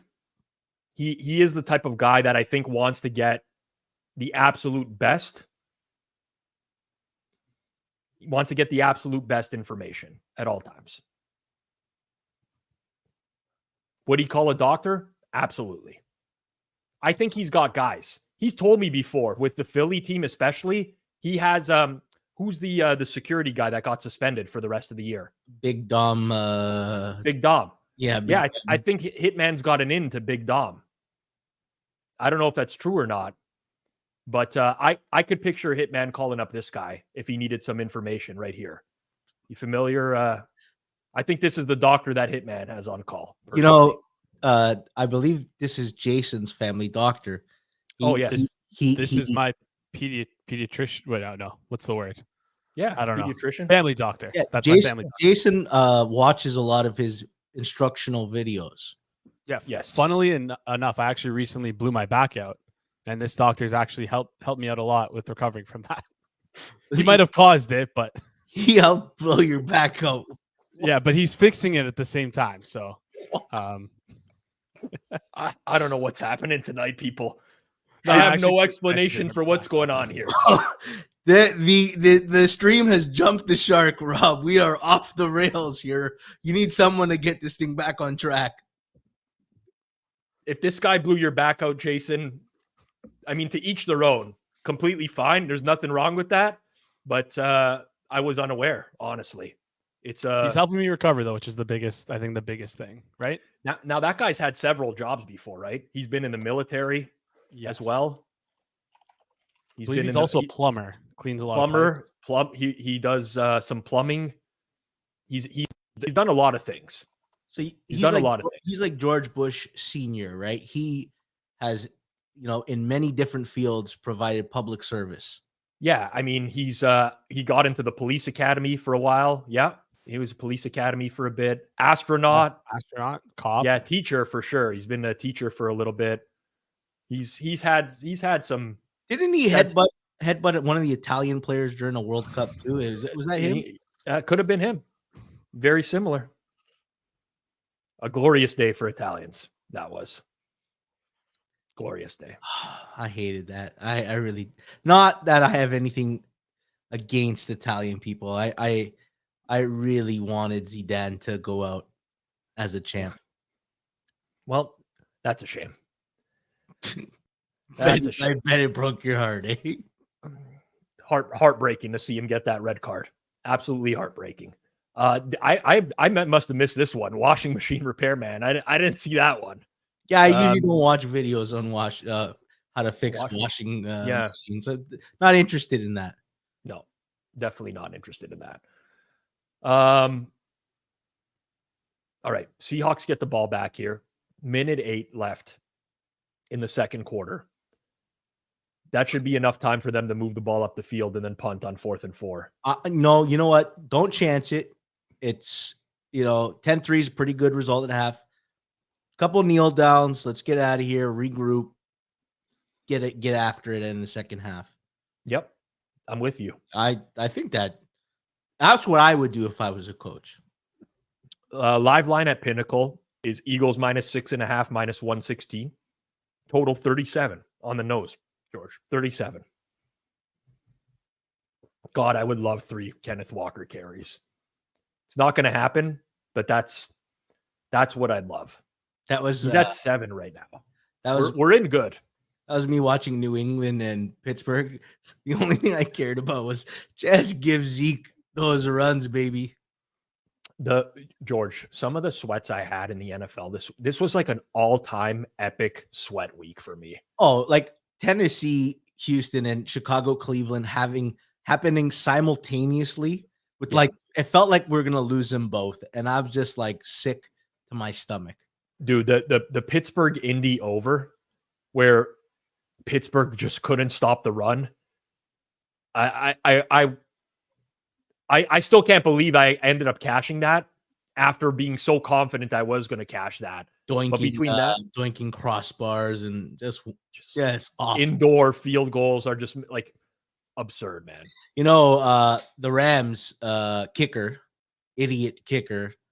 I know we're mad at Ron Rivera, but you know, if it wasn't for that stupid kicker, yeah, we'd be cashing Havrasik or whatever his name is. Yeah, Lucas Havrasik. Yeah. That guy can get fucked. Yeah. I don't wish anything bad upon people around him or his family, but him specifically, he did not put me in a good mood yesterday. 100%. Certainly. Live line on Parkinson, 6.5 receiving yards. We already cashed our Parkinson. I think he's like the one catch guy. The one catch guy. I had a sweat yesterday, Rob. Rashid Shaheed. Yep. Over 33.5 or 34.5. He had 3 catches for 36 yards, but they often throw to him in the backfield and like let him create after the catch. So I had to sweat a negative catch. Thank God he didn't get any more targets. He was done for the day. But my God, what an uncomfortable sweat. Dude, how is this not grounding on Drew Lock on this second down? I mean, he's not under duress, maybe, because he threw the ball away so quickly. But he's in the pocket. There's no one there. You could argue that he was somewhat under duress. I want it because then they would run it with the Eagles, no timeouts. He's under duress. Dude, this is the definition of grounding. Like, what miscommunication between he and his receiver? He threw the ball like a mile. Yeah, okay, there we go. There's the flag. We got the flag, George. And so they're going to run it out right now. They're going to run the ball right now. Eagles have no timeouts. Yes. Kenneth Walker's probably the guy you should hand it to because he's got the higher upside of an explosive. Boom. Jameel says it, man. Give us one more carry to end the half. Let's do it. I mean, I actually like Troy Aikman. Here we go. Before the homework. For a while, I thought he was bad as a commentator, but he's kind of come around. He's gotten great, man. Yeah, I think he's solid now. Him and Buck are actually my favorite duo. Like, if I'm being honest, I think they're my favorite duo as well. Rico Collinsworth is good too. The first year of Monday Night Football, I was like all of Manning cast. I was all in. Yeah. And now here's how I differentiate it. If I have actual money on the game, I want to watch Buck and Aikman. And if I'm not, I will watch the Manning cast. That's how I differentiate it. The problem with the Manning cast is like there's not enough personality. So like we're basically doing a version of the Manning cast, right? Yeah. But they don't really know when to take it seriously and when not. Like they're just booking guests like we do as well. But the guests sometimes are so bad. Like it's a whole, like you're just like, get this person off my screen. And when you have Peyton and Eli Manning together, I'd rather just watch them two 100%. break down the game. Don't bring in another part. You don't need more people. I only want them interviewing players. I don't care for a random comedian who's got a movie to promote. Yes. Who gives you 1 or 2 jokes and the rest of the time is awful. Yeah. Yeah. I mean, it's exactly like having you on for the second quarters, usually, George. Couple jokes, rest of the time is awful. We don't need that on the Manning cast. I noticed, Rob, you were elongating your Feinberg story, and it dawned on me. I said, he's cutting. He wants me to shut up. The longer he tells this story, the less time I have to talk. I wanted to tread very carefully to make sure I wasn't, revealing. There's a lot more to that story. I just wanted to give the abbreviated version of that. We got the fucking Zach Charbonnet carry on that play as well. Get out of here, Charbonnet. Oh, get that ankle taped up in the locker room, bud. Of course, they get a penalty to stop the clock. Like, come on. Yeah. If we get 3 points here, I'm gonna be mightily pissed. Yeah. It's tough, man. It almost feels like they will, doesn't it? Yeah, of course it does. We do need some drinking games as part of this. We need some drinking games. We'll figure it out going forwards. I'm drinking anyways. There's going to be a lot of drinking going down. Oh, huge punt return, George. Oh. Ooh, that's tough. Oh, that's a tough one, man. All right, I couldn't figure out if you were fucking with me or not. Ah, shit. Isn't Mike Montesano the guy who asked, do we ever talk about the game? Maybe. I know a Montesano. My brother grew up with a Dom Montesano. Good guy. Good guy. I don't know about you, Mike, if you have any relation. Oh. That's trying to cause chaos now as well. All right. I hope it gets to the half 10-3 for you, George. How about that? I don't like this empty set. I don't know what the hell's going on. Well, they're going to throw the ball downfield. And it looks like you incorrectly pegged Mike. Wouldn't be the first time you've incorrectly pegged someone before, huh? Not going to touch that one. Nope. I mean, apparently Jason was incorrectly pegged by his doctor. Pediatrician. I think his doctor. I don't know what's going on at those appointments, but you might want to keep the door open next time, Jason. Make sure the doctor doesn't close the door there, bud. Yeah, you muted your mic. You're so rattled from that. Your back is so getting fixed. It's getting fixed. It'll work. That's what he told you. He said it's gonna hurt before it gets better. Exactly. That's how it always works. It's like the peak of the pain, and then as it goes, trickles down. You'll never live this one down, man. You're just the porn guy forever. I'm the porn guy who got his back blown out by his doctor. By Dr. Johnny Sins. Dr. Johnny Sins. Oh, is that his name? Johnny Sins, man. Dr. Sins. He went to medical school with Dr. Eric Eager, from what I understand. Grad Calcaterra. That's what they're like, third tight end. Yeah. I'm sorry. I was just reading some comments. Yeah. Calcaterra is their numero tre after Jack Stoll. Here's why I laugh. There was some people in the media who, do you remember when Denver released Albert O? Yeah. And the Eagles put a claim in? Yeah. There was some people in sports betting media. They're like, this is why the Eagles are smarter than everyone. And this guy's fucking been active for 2 games. It's like slow. I don't know where Albert O became this hidden star from. Like, and this happened in fantasy too. But also, like, everything that people have credited the Eagles for have also kind of led to their demise. Yeah. Like, they have chosen to not prioritize spending on linebackers or safeties, and they just get torched over the middle of the field. Yeah. Every single game now. So, like, you got to adapt, right? Like, it's adapt or die. How about this one? Oh, yeah, they brought back Slay and James Bradbury. So smart. And both of them are brutal this year. Yep.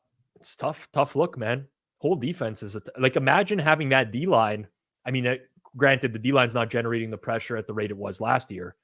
But, yeah. Maybe demise was a little bit of a strong term. But defensively, I think, yeah. I mean, imagine if the Eagles had an average defense right now. They're laughing it up. They're laughing it up.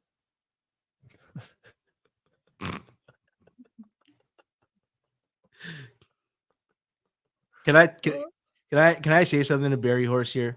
This guy is probably on cloud 9 for the past month and a half. Bitcoin is going to the moon, and it doesn't matter though. No. And Barry Horse is on that. You missed the point, man. It's going right over your head. You've missed it all. Everyone else that has Bitcoin is on cloud 9. To Barry, to Sir Horse, the US dollar value of Bitcoin doesn't matter. It's only the amount of Bitcoin that he has. If anything, he probably wanted it to stay lower for a little bit longer so he could keep accumulating. I think Barry's been getting the best sleeps of his life for the last month and a half. So you calling him a bullshitter on Circles Off? Because that's what it sounds like. I'm Also, not how come you didn't put Berry Horse in your little dinner that you're going to do with 4 people? You're choosing Fezzik over Berry Horse. How do you think that makes him feel? I was worried he was going to bring up Bitcoin, and then and then I would have no clue what's going on. I just get lost in the sauce. Sir Horse, if you're still around at the half, you might as well just start releasing the plays in here as well as the Telegram chat, man. At least give us something. If I can promo that we get Berry Horse's second half plays 5 seconds before the market, stock for the hammer for forward progress is going up. Oh yeah. You're not a Bitcoin guy, G-Stack. No, I am not. Is there a reason? Or? Yeah, there's reasons for which I don't want to get into right now. And then Barry's gonna come in and Sir Horse is gonna tell me why I'm a big dumb idiot, and I don't want to get into that argument. Fair enough. I'm not going to press you on it. To each their own. Some people just want to make money. Other people don't. I'm going to press you on it. There's nothing to press. Okay. I'm kidding. Okay, I wouldn't do that to you, George. I wouldn't do that to you. Why are you a diamond hands hodler, Jason? You can call me whatever you latex want. gloves hands. This is Rob. This is why you guys are all living, champagne and caviar, and I gotta work my ass off. I'm the hardest working man on the hammer. Yes, but that might not be saying much. By default. Hey, you do 3 media appearances a week. Well, that's more than Moretto does in a month. I'll tell you that. And Moretto wakes up, has his espresso from his $4,000 machine, fires off a couple of emails, calls me up, big dog, Q2, baby. Definitely Zach, Jason, and Jacob are the hardest working people at the hammer. 100%. For the talent that these guys have to deal with. Like Zach just doesn't know if Kanish is going to show up for shows. He just has no idea. He's at the mercy.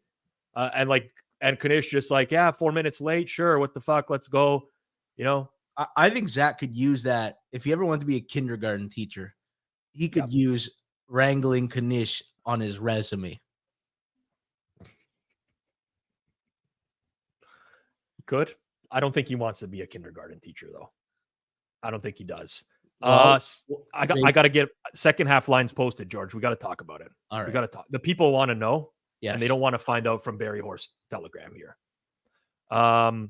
Eagles, what is this? -0.5 plus 121 second half. Eagles money line -116. Total is 22.5. Juiced under. What are we thinking? You just want no points. I'm good. You ever heard the term, don't take a great position and turn it into a good position? That is me, sir. And I have friends like that when they have an opportunity for a big middle. Yep. They want to take a bite out of it. And they always ask me, what do you think? And I always say, listen, if you have value on that side, yes. Like if the numbers run too far, but I'm of the firm belief, if you got a great number, don't turn it into just a good position. I do find the under somewhat attractive. I'm not here to pump your tires here, George. Yeah. But I mean, Seattle ran 23 plays for 90 yards. Like Drew Lock ain't the guy. He ain't it. It reminds me a bit of Buffalo, where it's like, let's just get out of here with the dub. Cruise control, get out of here. And like the Eagles they don't have anything downfield in this game. No, it's not like they're taking downfield shots. Everything's been underneath. What's the longest play that they've had today in the passing game? 18 yards to Dallas Goedert. Yep. Okay. Let me see what we can do here. Let's move into the under a little bit. I don't care if we lose the 22. You're still good at 21.5. Yeah. I kind of almost want it to come off a little bit to save some juice. Yeah. Save some juice, Yeah. To save some juice. Let's look at let me take a quick look at the success rates here in the first half. Philly, Seattle. I mean, the Seahawks offense is just struggling all around.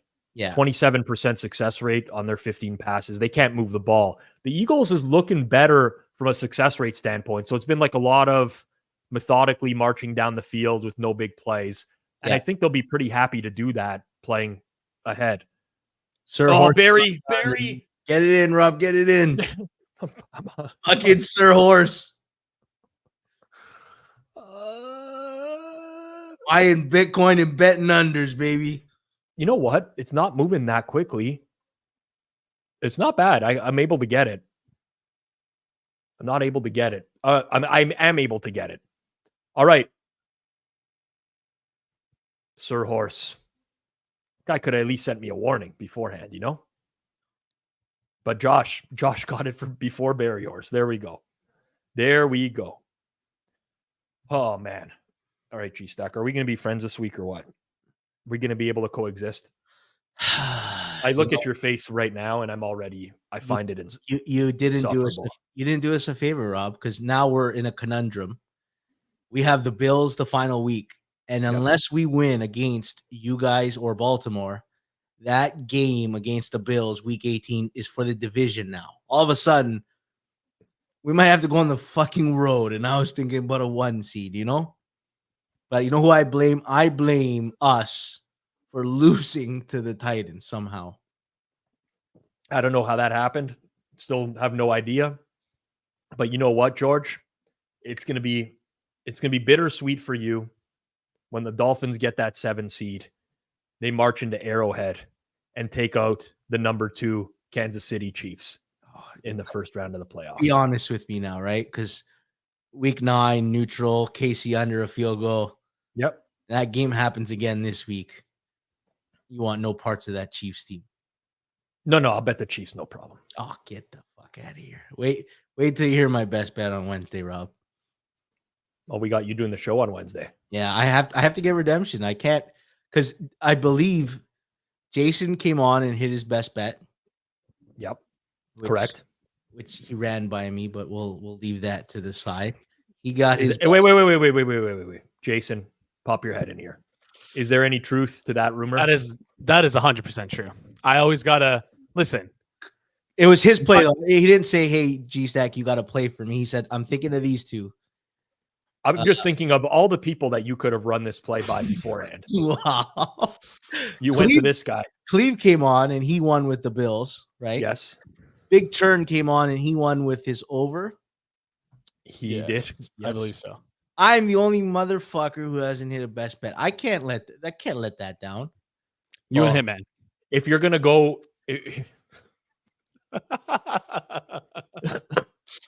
those guys, Chernoff, TA, Jason have all equaled Hitman, and they've given out 1 pick for the entire season. Jason's one when we go by filter by winning percentage, and no minimum games qualifier. Don't let them do that to you. Jason will be at the top. Oh yeah, that's why we're definitely going to do a minimum games qualifier. What do you think this is? In the graphic, I had to switch it to guess so that my name wasn't always at the top here. Rob made me do that. I had it set up like that. You make me feel good. You group me into the guess. You know, maybe G-Stack won his bet. I can't remember. You know, that's what, I'm hoping that there's a lot of people who watch the show who don't remember me giving out a best bet on a team that lost by 40. You know, I'll just remind everyone. G-Stack took the Seahawks +6 on the road at the Ravens, and they lost by 1 million. Game was over in the first quarter. They never remotely came close to being able to cover the spread. Did they like ever turn into the biggest pumpkin? Like everything, all the weapons they have, pumpkin, run game, pumpkin, defense, pumpkin, everything. I will say, George, if your plan is to go on Wednesday's show, and we're not going to spoil your best bet right now, don't want to spoil it. But if your plan is to go on Wednesday's show and give out the Miami Dolphins as a best bet, your winning percentage will remain at 0 this year. And I can assure you of that. You know what I'm going to do, Rob? I'm going to go on and I'm going to give all the since week 9 defensive numbers. You know, I'm going to leave out the context of strength of schedule. Yep. And then I'm going to say, and if all else fails, Dolphins under a field goal you got to take it. I'm going to use all your guys' brilliant handicap when you guys like the Chiefs. Who won that game? Can you remind me? Yeah. Listen, Can you remind me of who won that game? you know what? When I Who get covered the spread in Chiefs Dolphins? You have yet to answer the simple question that I have asked you. Normally when I get a bad bet to the window, I usually let it die off. I don't victory lap.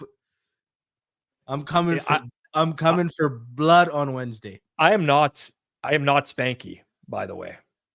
I don't think every bet is determined as good or bad by where it closes. At some point, closing line value don't pay the rent, as they say. The market they don't pay for Tortellini's radicchio and his mangoes and whatever the hell else I bought him today. They don't pay for that. It's just the dubs that pay for that, G-Stack. Scott, you stole the words right out of my mouth, brother. I'm going to verbatim. Take the better QB. At home under a field goal. Better QB at home under a field goal. What game are you talking about there? It can't be the game that I'm thinking. You're talking about the Texans, I guess. That's going to be the play? No chance. I like a certain team that they're playing against this week. But I'm not going to bet the 2.5. Even if the pros come, I'm going to try to wait for a CJ Stroud is back. Nico Collins, good news. Little bounce. Bump to 3 and bang, click. I think I might be with you. I think I might. I'm gonna throw this poll up because you guys are talking about quarterbacks. Who's better? You want to bet on the better quarterback, especially under a field goal. You guys are Cowboys and Dolphins fans, right? You don't have to steal Jamil's idea. Yeah. You don't have to pretend like you came up with this on your own. Literally, a guy just put it in the poll in the chat. Taking credit for Jamil's. Yeah, why don't I just put it as a poll? I mean, the other guy put it up there a while ago. It's wild. Yeah, I want to hear your thoughts on it, though. My thoughts? Both your thoughts. Yeah, I would very, very clearly want to have Dak as my quarterback. Eric Eager famously said he's the best quarterback in the NFC, and he was right about that. Here's the problem. I'm a Dak fan, so it's an argument I don't even want to fight about. You know what? Okay, we do have to give Eager credit for that because we are very quick to roast everybody in here. But it was an early primetime game this year. I can't remember what it was, where people were slurping Jalen Hurts' nutsack, and he just came in and said, "No, Dak is the better quarterback." You guys talked about this. I remember the NFC when we were doing the previews, the division previews preseason. I remember I posted a poll for it on the channel, and people were saying, no, he's not.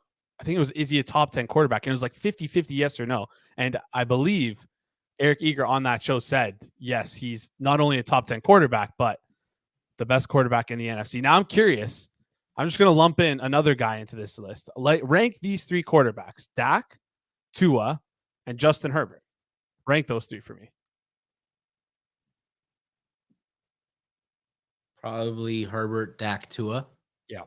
Even though Dak's probably played the best out of the 3. Are we talking if you could take them, let's say game one of next build a roster with? I'd build around Herbert. So would I. Fair enough. You got to remember, I'm not Tua's top 3. I'm not. You're not doing on. I was fighting for the Tua is Kirk Cousins tier. I disagreed with that. I hated that take. I said Tua is closer to Stafford and Dak than he was the Jimmy G's that you guys try to lump him in with. That was always my position. Who's you guys? Who are you lumping me in with now? Oh, you actually, no, you guys. You actually were bullish on Tua, or at least had a good opinion of him. Fuck. You had a good opinion of it because it aligns with what I thought. That's G-Stack in a nutshell. It's sensible. Clark once went on my podcast and he said, people's opinion on Tua is a lot like American politics. There's just 2 massive extremes. And then there's the sensible middle that the rest of us live in. This to me is not even debatable. It's by far Allen over Hurts. Oh, Josh Allen's probably number 2 if we're being Josh Allen is solid. Josh Allen gets so much disrespect. He is a solid quarterback. He's very, very challenging to game plan against. Josh is number 2. Like, let's be real here. And Josh's ceiling is as good as anybody. I always love when there's people that are backstage that are raising their hand, like they want to come in and get in on the conversation as if they're like an elementary school kid. Jeff Feinberg right now with his hand raised in the background. We're talking about Josh Allen. He's got his hand up. What do you want to say about Josh Allen, Jeff? I don't want to say anything about any specific quarterback other than what this year taught me more than anything, as it was clearly not nearly, it wasn't a productive season in many ways for Justin Herbert. But from afar, as other quarterbacks were having like really good weeks or good months and then having a bad moment, like no one, honestly, other than Patrick Mahomes, who took heat for some post-game behavior, like no one is immune. Like Burrow's like half. He's like half gets free credit. But you saw the Josh Allen discourse this year. You see the Tua discourse this year, the Dak discourse this year, the Brock Purdy. Like, it's really almost calmed me down about like fighting the Herbert battles because it's impossible to win. Like, when you look at the seasons that some of these guys are having, then they play bad and then they're losers. Like, of course, Justin, like, you can't even like enter the conversation, but it's like there is no winning. Only Mahomes is immune from the ridiculous discourse that exists. You know who gets a bit of a pass is Lawrence. Lawrence makes some, but he's playing with like 5 injuries right now, man, and also like a receiving core that's not very good. Yeah, but he also makes some dumb throws. If Brandon Staley wasn't a loser, yes, Trevor Lawrence would probably not get as much of a free pass. I got a year 2 playoff win because Staley's a loser. But I mean, think about this. In 1 year from now, once like Trevor gets his contract, once Tua finishes the year healthy and clearly deserves and has earned his contract, Dak has literally, no one has played the system and timed the life of a successful season in his whole career arc better than Dak Prescott will get his contract. Like, Herbert's about to be like the 5th highest paid, and I mean, a year and a half, like Mahomes is going to get redone. Like, and just like that, Herbert's not even going to be, you're not even going to be able to be like he's that overpaid. I mean that the way it's going. I can't remember who said this, and I don't want to discredit them. I think it was the Athletic, Nate Tice or Robert Mays. They said Trevor Lawrence is not the generational quarterback we pretended he was. He's still going to be very good, and he could probably scratch that top 5 at points in his career, but he's not the second coming of anything. Like that much is evident now. But I think he still gets treated as such, and he doesn't get fairly criticized. I don't like this. That was not a good result. Bad result. That is. I needed the Kenneth Walker carry, but I needed it for 3 yards instead of to the house. That's a bad result. The Eagles. Oh God, this could be bad. I can't tell if your camera's blurry or I'm catching a contact high off of you right now. I don't know, because I did thought that I focused it, but watch it's a little bit unfocused. These things will happen when you rip a rim rocker before the show, as it seems that's the most likely scenario if we're being honest here. Oh, Jason, that's 2 strikes. No, wait. That's 2 strikes. Hold on, guys. Get it together, man. What did Feinberg have in his hand there that he's holding on top? He just left, but like, and this is bad radio because no one can see this, bad video, everything. But I saw that in the background. We got to ask him what that was. I don't know what that was. I don't want to speculate. Okay, I have some theories as to what that could have been. Okay. So it looks like he's fixing his when we bring Jeff back in, we're going to ask him what was on his hand, but he can just give us a no right away if he just doesn't want to talk about it. Yeah. Let's do it. Okay, what was on your hand there where you were fixing your camera? Which hand? We saw something in the waiting room when you were fixing. Do you care to elaborate? I have a pill bottle that I use to focus Okay. my camera with. All Like, right, that's no, you didn't have to respond if you don't want to. You don't have to get into more details. I was just wondering. It didn't look like a pill bottle in your hand. Oh, so then maybe a pen? No, it was more. It was probably the pill bottle. I don't want to call out what I thought it was. It's very immature, but I thought it was something very different, as I think producer Jason thought as well. But then again, Jason has his head in the gutter quite a bit. Yeah. With the amount of pornography that he's been consuming. I don't understand where there could have been what could have been construed as something pornographic around me. It's okay. It's fine, Jeff. It's fine. G-Stack. Can we roll the tape back? Like, I don't know. No, it's in the waiting room. We'll never see it again. You'd have to replicate that exact moment where you had something in your hand and you were fixing the camera. My left or right hand? I couldn't tell. The screen is like, it's so tiny. Do you guys see the screens at the bottom with the other guests and stuff, or is it just me that sees that stuff? Probably just you. Just me, because I'm producer Jason. And producer Jason. So we see like the waiting room in the background. So I see Jeff join. I kind of know what condition he's in by the time he's gotten to sit down, and I see him raising his hand. I know he's excited. He wants to come on. I bring him in. But that time when we went backstage, there was something in his hand that was pressed very close to the camera, and it didn't look like a pill bottle. Oh, so that was probably, I don't know, is the pen or the pill bottle? Okay, it was probably the pill bottle. It's probably the pill bottle. I put the pill bottle on top of my microphone, and then I try to do the focus. And then if I can read the pill bottle, like, because it's pretty small, then I think I did a good job. I'll give you a pretty high quality camera with the focus there, huh? It's pretty, yeah. Jeff, I've got to go. Before I do, there you go. Dolphins best bet, good to 2.5. Wow. Who would you trust? Would you trust, Jeff? A guy who's won 0% on the show this year, or a guy who is well above average? This is probably, like, for me in the picks, there's probably after week 1 where, you know, I picked the Chargers on our show. There's probably maybe been one other week the whole year that I've picked against the Dolphins. But this week I did. I don't know. This is the week, baby. You took just generic NFL zigzag of like, oh shit, that crazy. This is the team right here, bud. This is the team. I'll see you on Wednesday, man. All right, G-Stack. Have a good one, guys.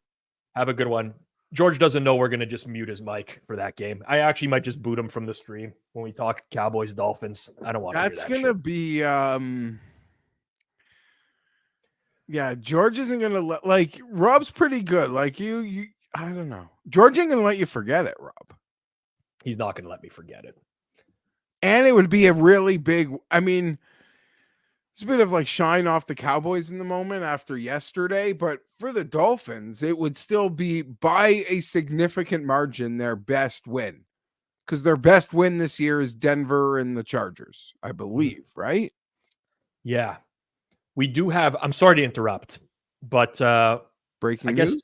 TA is watching the stream, and he does have a shot of something in your hand live on the broadcast. I think it was the vape pen is what it was. Okay. It had a white I got tip. stubby fingers too. No, it's not that pen. It's not that pen. Oh, there it is. Yeah, it's the back. It is the pen. So you guys, you Matlocks over there? Yeah, I don't care. I don't care what the hell you do on the stream. It just when you're working through this Japanese beer that I bought too much of when I thought we were signing Ohtani, Rob, but I enjoy it. Please tell me that's a real story. Please tell me you went out and bought a 2-4 of Japanese beer. More. Because you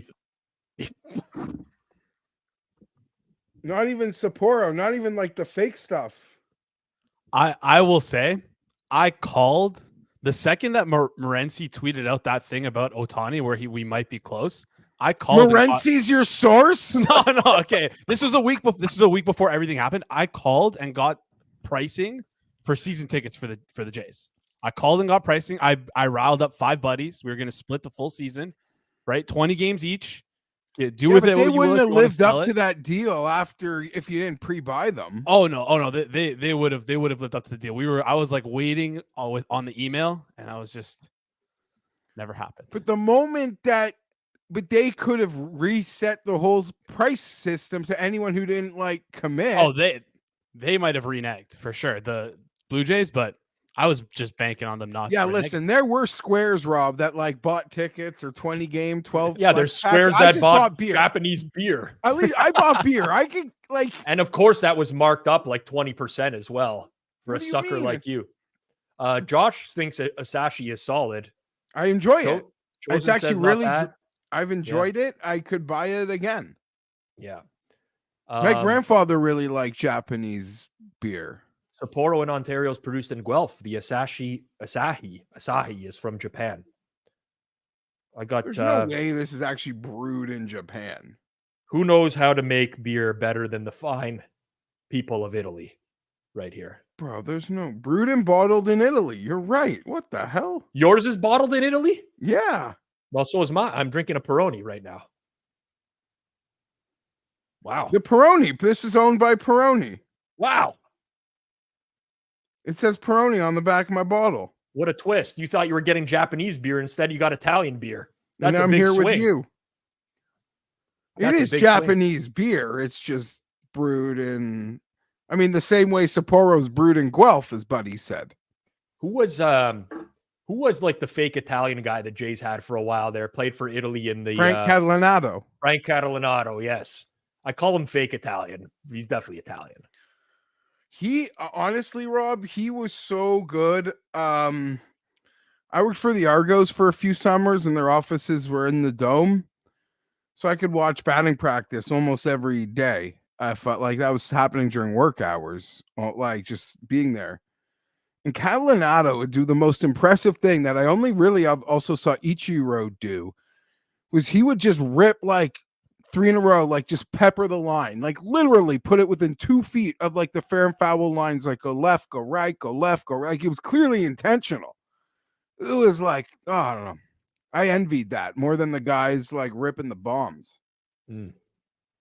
Great catch there. Oh, whoa. I'm like, you're a bit behind today. No, but I could see I can fast forward. So I'm like an idiot. I got frozen somewhere.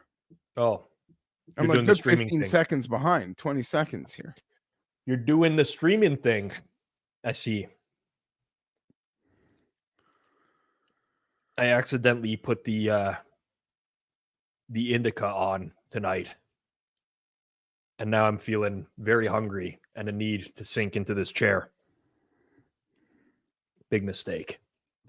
Big mistake. These Eagles first down plays are just not working, generally speaking, today.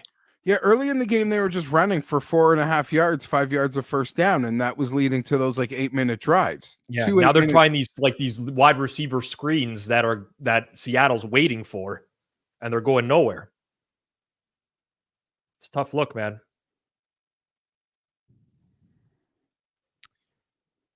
I'm gonna jump in here quickly, and Jeff, I just want to quickly say thank you for coming on to the Thursday show. If you guys missed out on the Thursday show, Jeff was courteous enough to come on for the Thursday night preview that we host. Oh yeah, we fired the little bitch, Rob. Fire little bitch boy. So I was gonna look what you did. Look what you did, you little jerk. How are you? Are you happy about the firing, Jeff, or did you want there to be more blood in the streets? Did you want? No, well, listen. I think I made it pretty clear that night, Jason. Like I wanted, in a perfect world, the Chargers spend lose 10 points, 17 points. Sure, maybe Saturday night versus a Bills team gets out of hand. Rob, I'm seeing you shaking your head. What are you mad at? Down at the 1. I bet the second half under. I'm an idiot. I turned a good night into a not good night. And sometimes these types of things happen. But you know what, Jeff? We talked about this a little bit in the first quarter. You weren't here for this. But based off of your comments last stream, where you're on with me, the Chargers game, plus the Thursday night with Jason, whatever, you're a very vindictive person. Like you just... Yeah, if I feel I've been wrong, no, but I can accept. She rejected you. Though, Rob, I can take an L because I take a few of them. I'm like self-aware enough. But if I feel I've been wrong, then yeah, I got a bit of a vindictive soul. But I don't easily feel like I've been wronged.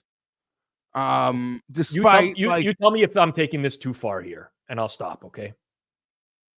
But I recall a time when we were working together back in the day, and a good friend of ours, a redhead, was put on air on TV and assigned with a co-host who knew nothing about betting. nothing about anything. And listen, recently look was who's out just on top, hired. though. And that did not make you happy to the point where you took hold on. Let's reset the to the story. Twitter. All right, well, reset it. You tell me how you see it in your head. So Cammy I was sitting in a booth producing a show, fucking probably a loser edition of Leafs Lunch across town, and had the score on. And Rob, I produced enough of Cammy to know when Cammy has the like, get me the fuck out of here, I am done for face. Okay, Rob?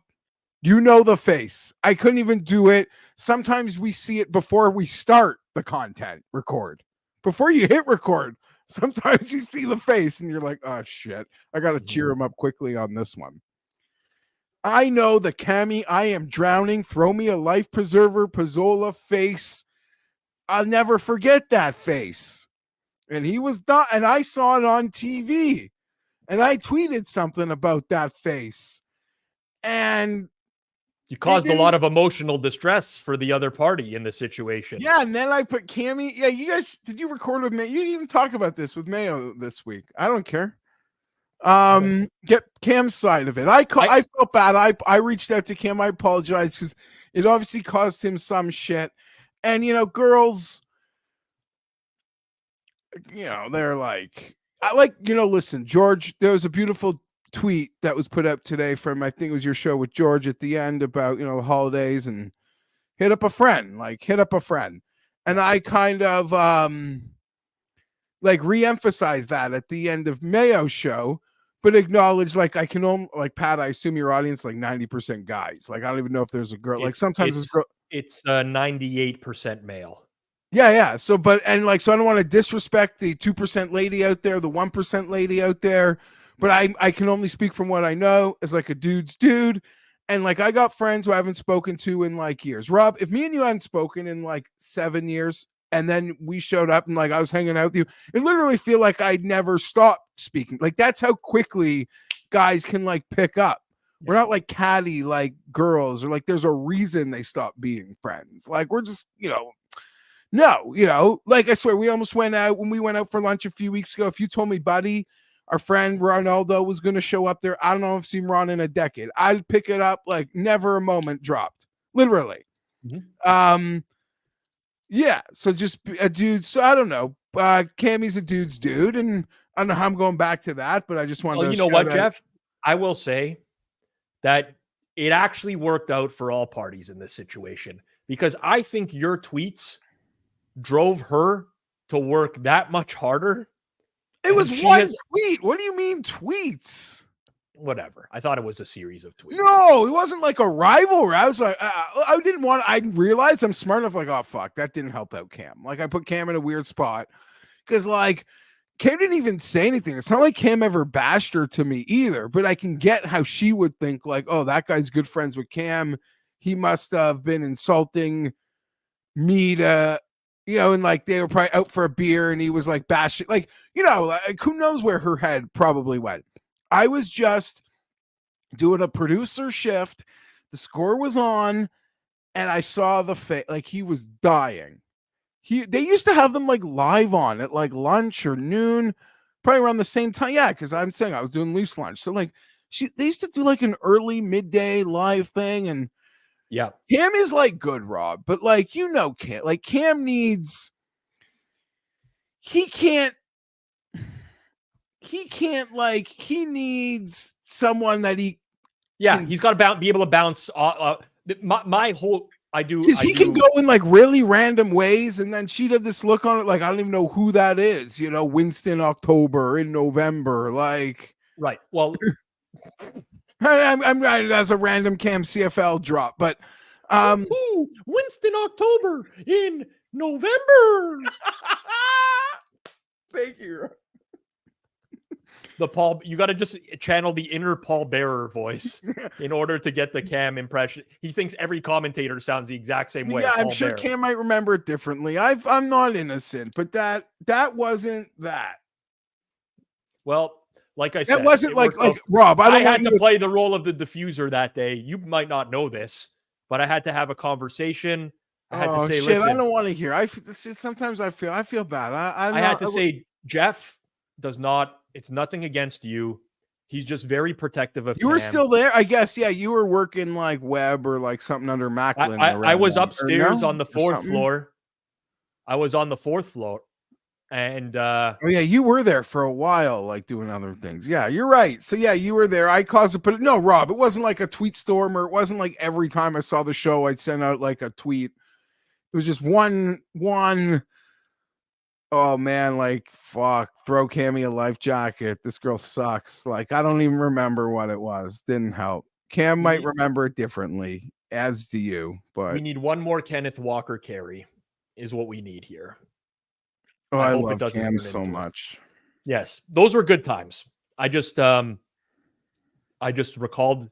I heard your story about the grape juice with the girl that rejected you. No, there's more to that also. I saw you ranting about Brandon Staley, and immediately it just popped back into my head of like, oh yeah, I remember this from back in the day. Like, you don't want to get on Jeff's bad side. You just never know.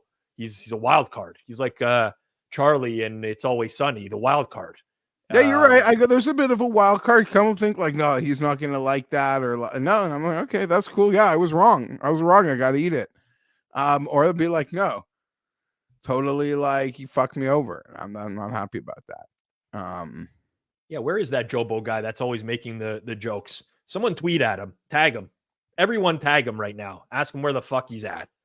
As for Brandon Staley, Rob, like I'd have liked, because now I'm like consumed with this like all the time, like looking at the name. Like rather have not started my all consuming until like week 17, 18. So I'm a week or two early on like really jumping into things on the next head coach's front. Like I watched the Bears do what they did yesterday, and I'm like, shit, really wanted them to win a few down the stretch here. Keep Eberflus, because I look at that as a attractive spot, because to have the first overall pick, if you're a guy capable of being a head coach, you probably have an ego to think like, I'll make that guy a star. Yep. And then it's a pretty generous cap situation, like a very lovely cap situation in Chicago, Rob. And kind of like the Chargers, it's one of these like family ownerships, but like they don't meddle. So you'll get patience. You just can't embarrass them. As long as you don't embarrass them, they'll actually won't meddle with you. And they'll be patient. And if you're really into football history, then there's the Bears aspect. So yeah, I look at everything through that lens. But what happened Thursday was so embarrassing. The Chargers were not serious people. Like we've proven that. We're not serious. In fact, people. You could say that they were unserious. Yeah, we're unserious. We're unserious how we go about things. But I would say, Rob, that had we not fired Staley after embarrassing versus a rival versus another team who's got an interim coach, like they don't like who scored 0 the other day, they got up to whoop you. Like that would have done harm. That would have been like a new level of like unseriousness. So I think you understand that. And as for the coaching stuff, Rob, maybe people could say I hold water for the Chargers, which I can't deny. And oftentimes, like I'm sure I do hold water for the Chargers. And me saying what I'm about to say is a byproduct of them having the reputation of being cheap. But the strategy they employed with hiring Brandon Staley, I really do want them to try to do again. I don't like retreads. I try to hit a home run. Yep. I know people just want us to hit a single and like just have like a guy, like just no, I want the home run. And I think the home run comes from hiring a guy who does think he's the smartest kid in the world. And Miami did exactly what we did, except they hired McDaniel, who ended up working. We tried, we're trying to do that. Like that was what we were trying to do. And I'm worried that their field might be scorned by it, that they are afraid of it. But again, maybe I just say that as a defense mechanism because there's a high probability the Chargers do that again based on what people assume they're not going to pay a guy $20 million to coach the team. Like they're just, as long as you can still pay someone 7 or 8 or 6 or 9 or 10, the Chargers are not going to get into the act of paying someone 20. No. They're just not. So of the guys who would want 20 million, Jim Harbaugh would probably be my favorite choice because he adds credibility and like he's an offensive guy. Like, I don't know. But I don't know. Like, who's credible that you would want? Like Belichick, no. Harbaugh, no. Like, who's a winner out there? Belichick won so many Super Bowls. There's no other winners other than Andy Reid. But who cares what they have won? Because at this point, there's a team willing to get rid of them because they're just not getting it done anymore. Michigan does not want to get rid of Jim Harbaugh. They would like to give him a lifetime deal. Belichick is more of the commentary. Dude, I have back and forth with Belichick, Rob, like to want him, to not want him. But every time I see like a video of him, like that video of Zappy after the game, do you know what I'm talking about? Oh, yeah. He's like scared of him. He can't even shake his hand. Can't even shake, like, he's so happy at a great moment. He's a young guy. High five. And then he sees Belichick and it's like your dad caught you like smoking outside at like 15 or like he's frozen. Yeah. And then there was a moment today that I saw from his presser today. The reporters were asking him about punting from midfield at a 4th and 3 yesterday in the 4th quarter. Yep. He didn't know what they were talking about and confused it with a punt from his own side of the field earlier in the game. And that's what scares the shit out of me. Like, that's a shit, like, because Brandon Staley, for all his faults, and I mean, I think we gave Sean McVay too much credit for being able to name his opponent. Yeah. But, like, Brandon Staley literally. Well, that was, I bet you there's not many. Brandon Staley could do that. He could, like, rifle off a play that happened, like, 3 years ago and, like, the exact situation and the like, and name everyone who was on the field. Like, he can do, and I'm not even saying that should be that impressive for an NFL. Like, you know, it's just, you know what I'm trying to, like, yeah. But I don't know, maybe I'm holding water because they will be cheap anyway. So I'm saying, no, go with the cheap guy who could be great in the end. Like, I don't know. So I rambled there a lot, but I think you kind of agree with me, maybe. I do. So I just wanted to see, so Lane Johnson got hurt on the play before commercial and looks like he's standing on the sidelines. They showed the replay of it. His right ankle looked like it got rolled a bit, but it wasn't too bad. Like, not a devastating one. So it'll be interesting to see if he gets back out there. But they have like really drastic splits, Jeff, do the Eagles with Lane Johnson on. It's like the TJ Watt splits with Pittsburgh for some reason. Just like one player completely changes the outcome of that entire unit.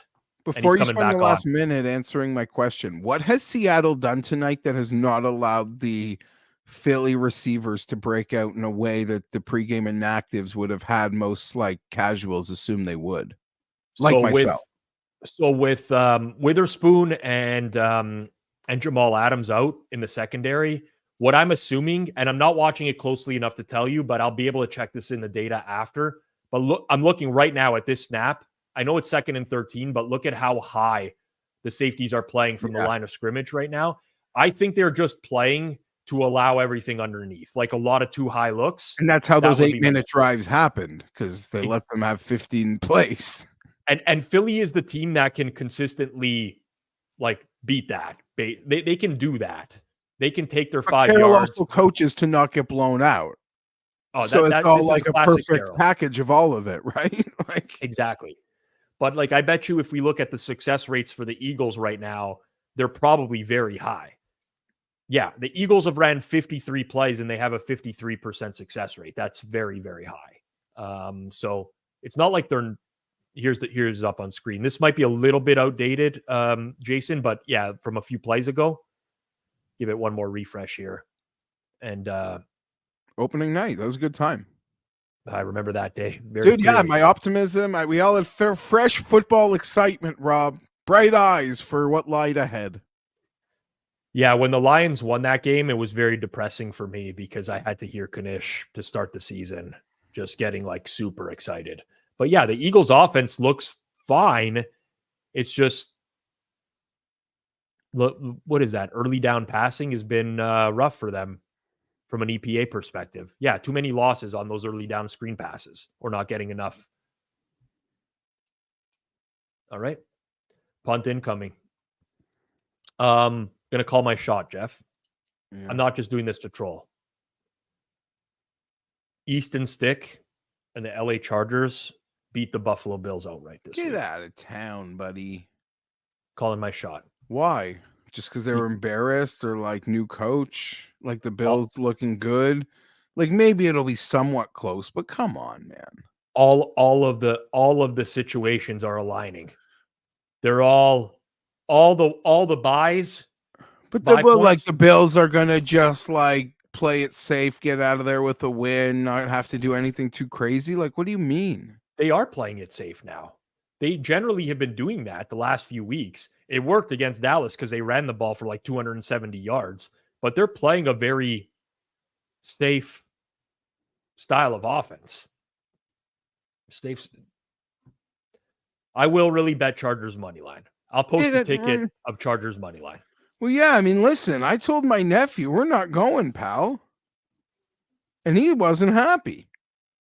Well, I wouldn't be either if I was your 10-year-old nephew who's a diehard Chargers fan. He's not a diehard Chargers fan. Oh, he's a bandwagon fan? No, he likes the Chargers and the Bills. So he was just excited to go to the game. He's just 10 years old. Jeff, are you kidding me right now?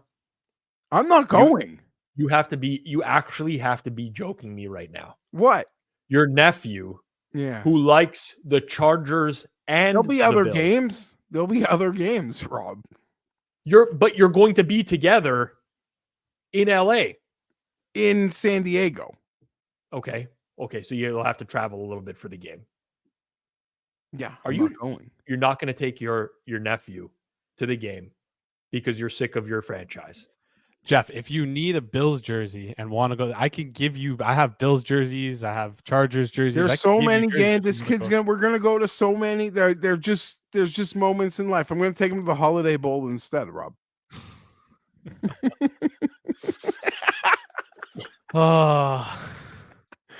It's at Petco.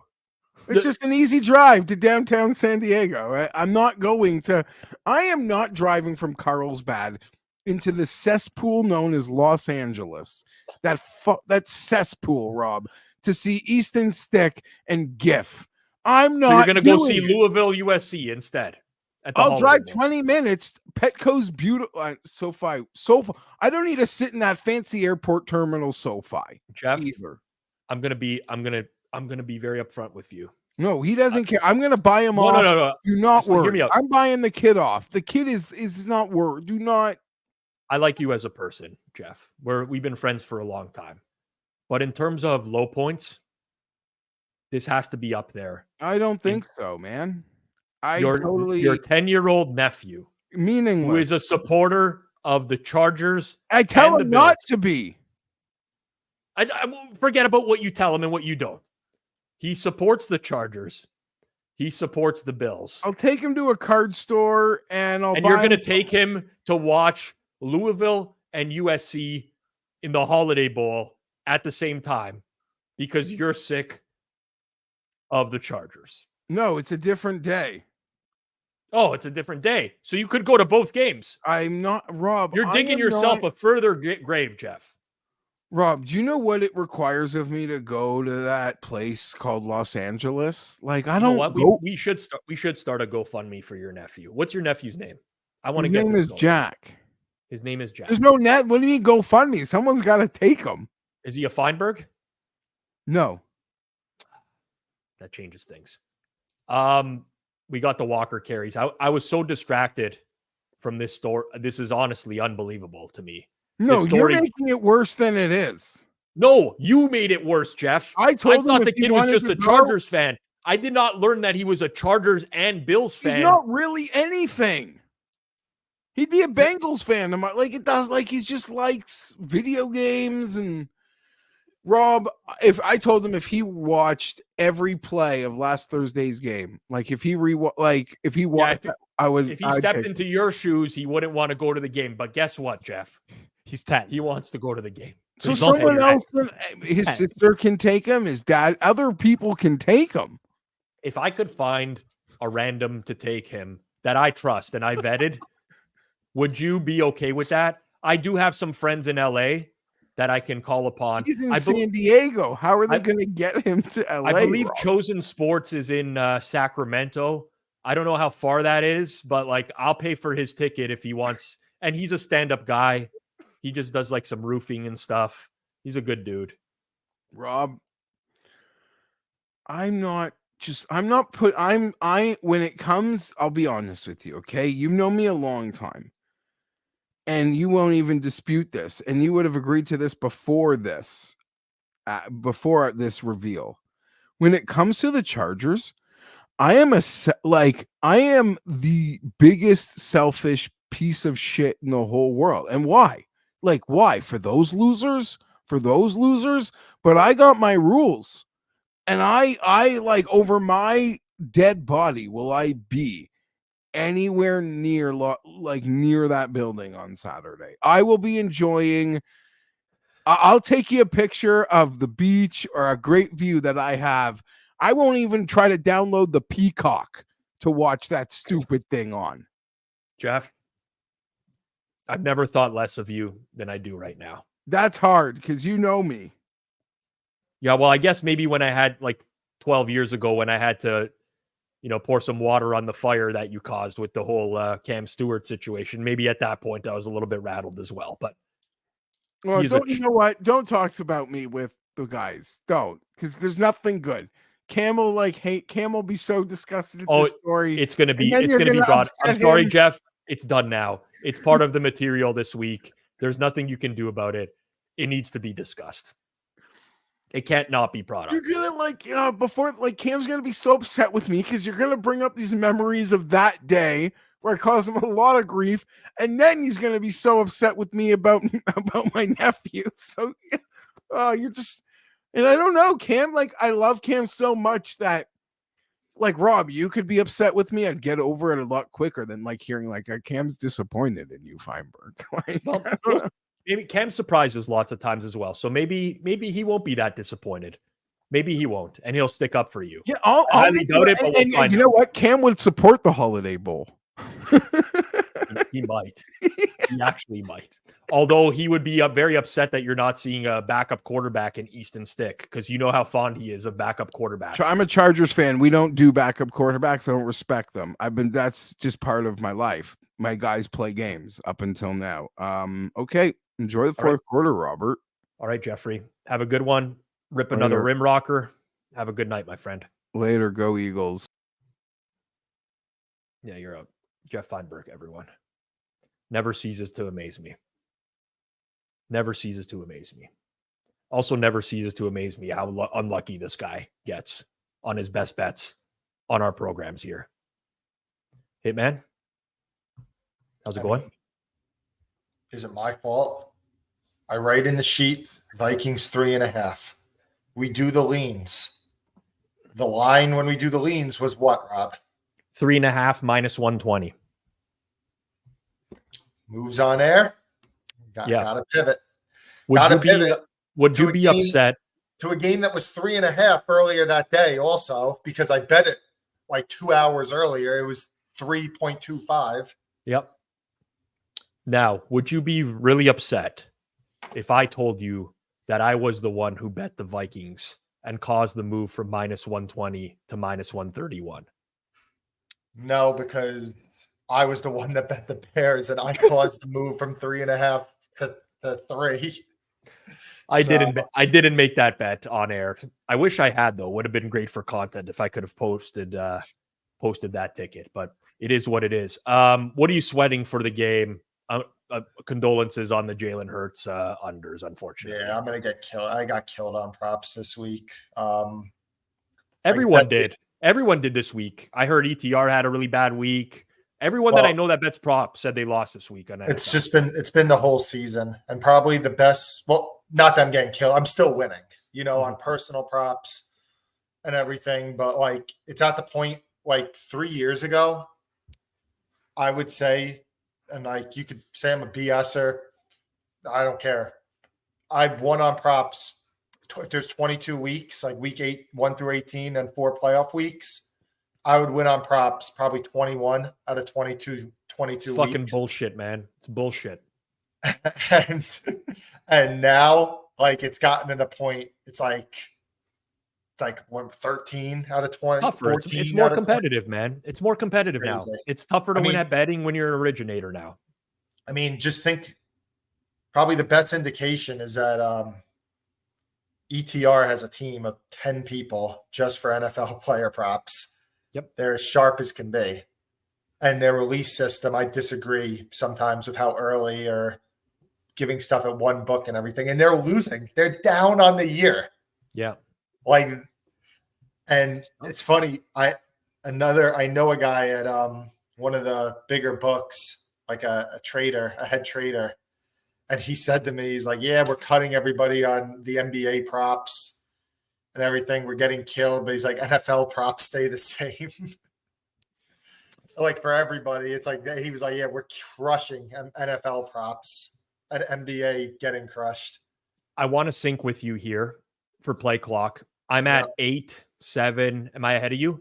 I'm at the replay. Oh my God. That far behind today. The Seahawks lined up to go for it, and they called a timeout. 7.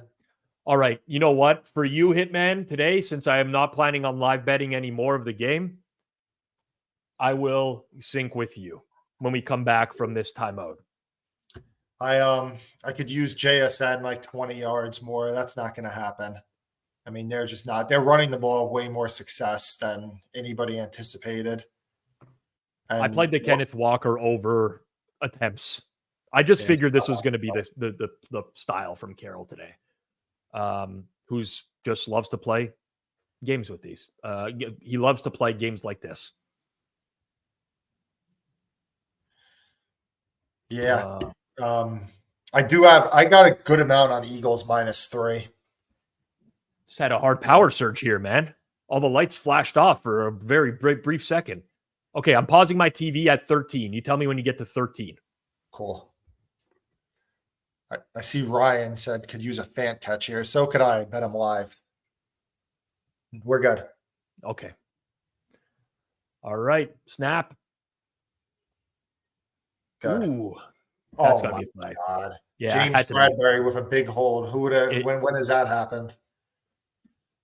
You know what's funny though about that, what you're referencing is the Super Bowl, is that there's still people who are out there like, oh, they had the nerve to call that or whatever. It's like the player admitted after the game that he held the other player. Like it cannot be more concrete that a penalty was committed when the player who committed the penalty then admits to it after the fact. Like, what are we doing? I cannot believe there's still people who are like, oh yeah, fake hold, phantom hold. Yeah. He admitted to it. I'll tell you, I had a lot of money on Kansas City in that Super Bowl, so I'm fine with it because obviously I live near the Philly area, and there were some books. Like you had to travel a little bit, but there were some books that had Chiefs +3, and even some +3.5, like -120. And the game I think was like 1.5. Yep. And I made it like a whole day thing. Like I stayed in a hotel, I traveled, did everything, and I just kept getting down as much as I possibly could because I was like, all right, well, I could just play for the middle if I want to or whatever.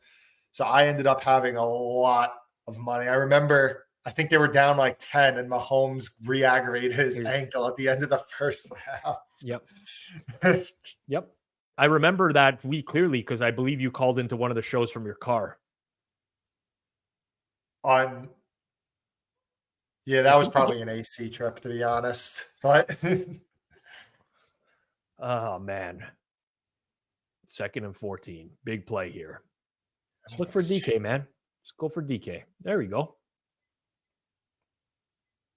Easy game, man. Easy game. Yeah, what is that? Like his second catch of the game? Yeah. I believe, he's 2 for 20. I got my Colby Parkinson over hit, man. Colby Parkinson. What was he lined at? I didn't 2.5 receiving yards. 1 catch, 6 yards. He's my guy, man. Undefeated when betting Colby Parkinson overs. Undefeated. Drew Lock. Oh, he got destroyed there by Jalen Carter. Oh my God. What's the we can't even get a Geno snap because he's not dressed today. He's not in uniform. He's not in. I didn't see him on the sideline, so he's not actually in uniform. Yeah, because he's actually technically active. But he's not in uniform. So yeah. Way to use a roster spot, Seattle. Yeah. I guess if Locke gets hurt and then the back, Sean Mannion gets hurt, then they can just tell him, all right, put on a uniform. Yeah. Yeah, he'd run into the locker room if Locke got hurt, I think, and dress up. All right, let's get JSN here. You got single high safety, right down the seam. Maybe give him like a stick and nod. There we go. Of course, they use a tie. Like Carroll. Yeah. These defensive coaches, they are so fucking clueless, man. They are so clueless in the way that they burn timeouts. And dude, this will give the opportunity for Philly to review this as well. And Drew Lock was down with the ball in his hands. Wow. Like, this is how dumb the Seattle Seahawks team is.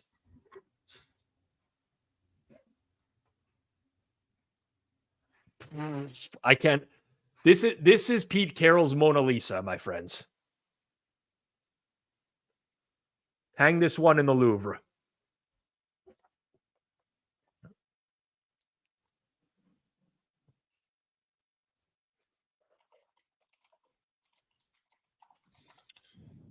All right. This is going to be a good time for me to take a leak. It's the problem with drinking beer.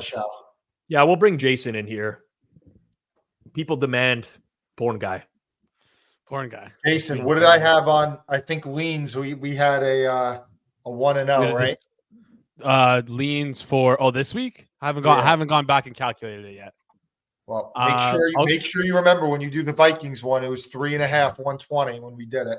All right. I will go back and check the official ticker at the bottom of the video. You had a couple. You had Vikings.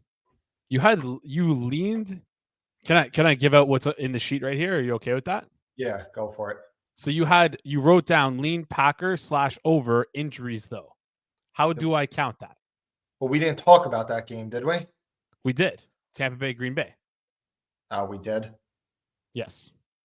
I don't know. So it would be 1-1 technically. Let's just let Rob decide. Leave it as a push, even though it's technically minus 10. Let Rob decide. 0.1 units. I said butt injuries though. Fair enough. You did say butt injuries. I have to go back and review the tape there. I'm going to take this moment though with 204 people watching. I assume a lot of these people do watch the Wednesday Best Bets show. But the Thursday, man, the Thursday show, we are on an absolute heater. Like you and Eric are crushing that show. So I don't know if anyone's complaining about your best bets. I said it on the show this past week. You've done a great job on that Thursday show when you're in your element, giving out your props day of. I appreciate it. It's helped me out a lot as a gambler. So there we go. 43-yarder incoming now. Yeah, you always got to take the points, even though they're not guaranteed. Of course, man. I noticed one of the guys in the chat said, "Do you think the bad prop year will be the norm going forward?" It's just going to keep getting harder for everybody doing NFL props. Did he make it? He made it. All right, we might be able to tout that CLV. Eagles -3, closed 5.5. Never know. This is why I started a content business, Hitman. There we go. Yeah, I don't know. With the NFL props, they've just done a lot better of a job with the openers to begin with. And it's just a lot easier to price that because you have a whole week. It's one game a week. Yep. To price that. Yep. NBA is every single day. There's rotation changes every single day. All that. So it's probably the norm. Like it's just become like it's just become like, on like a market, like maybe like hockey or something, Rob, like you're probably going to win every single year, but it's just like a fucking grind, where you get swings, but like these prop bettors, we're not used to swings, We're used to just winning every single week. And now like swings have been incorporated into it, which dude, like 3 years ago, I went to New Year's at a friend's cottage up north, like 2.5 hour drive. Over the course of winter, there's hockey going on. But like one of the nights I was there late in the year, I lost like 60K that night alone. And that put me down like 200K for just December betting on hockey. And man, like when you're betting in low volume and large amounts and you just go on a bad losing streak, it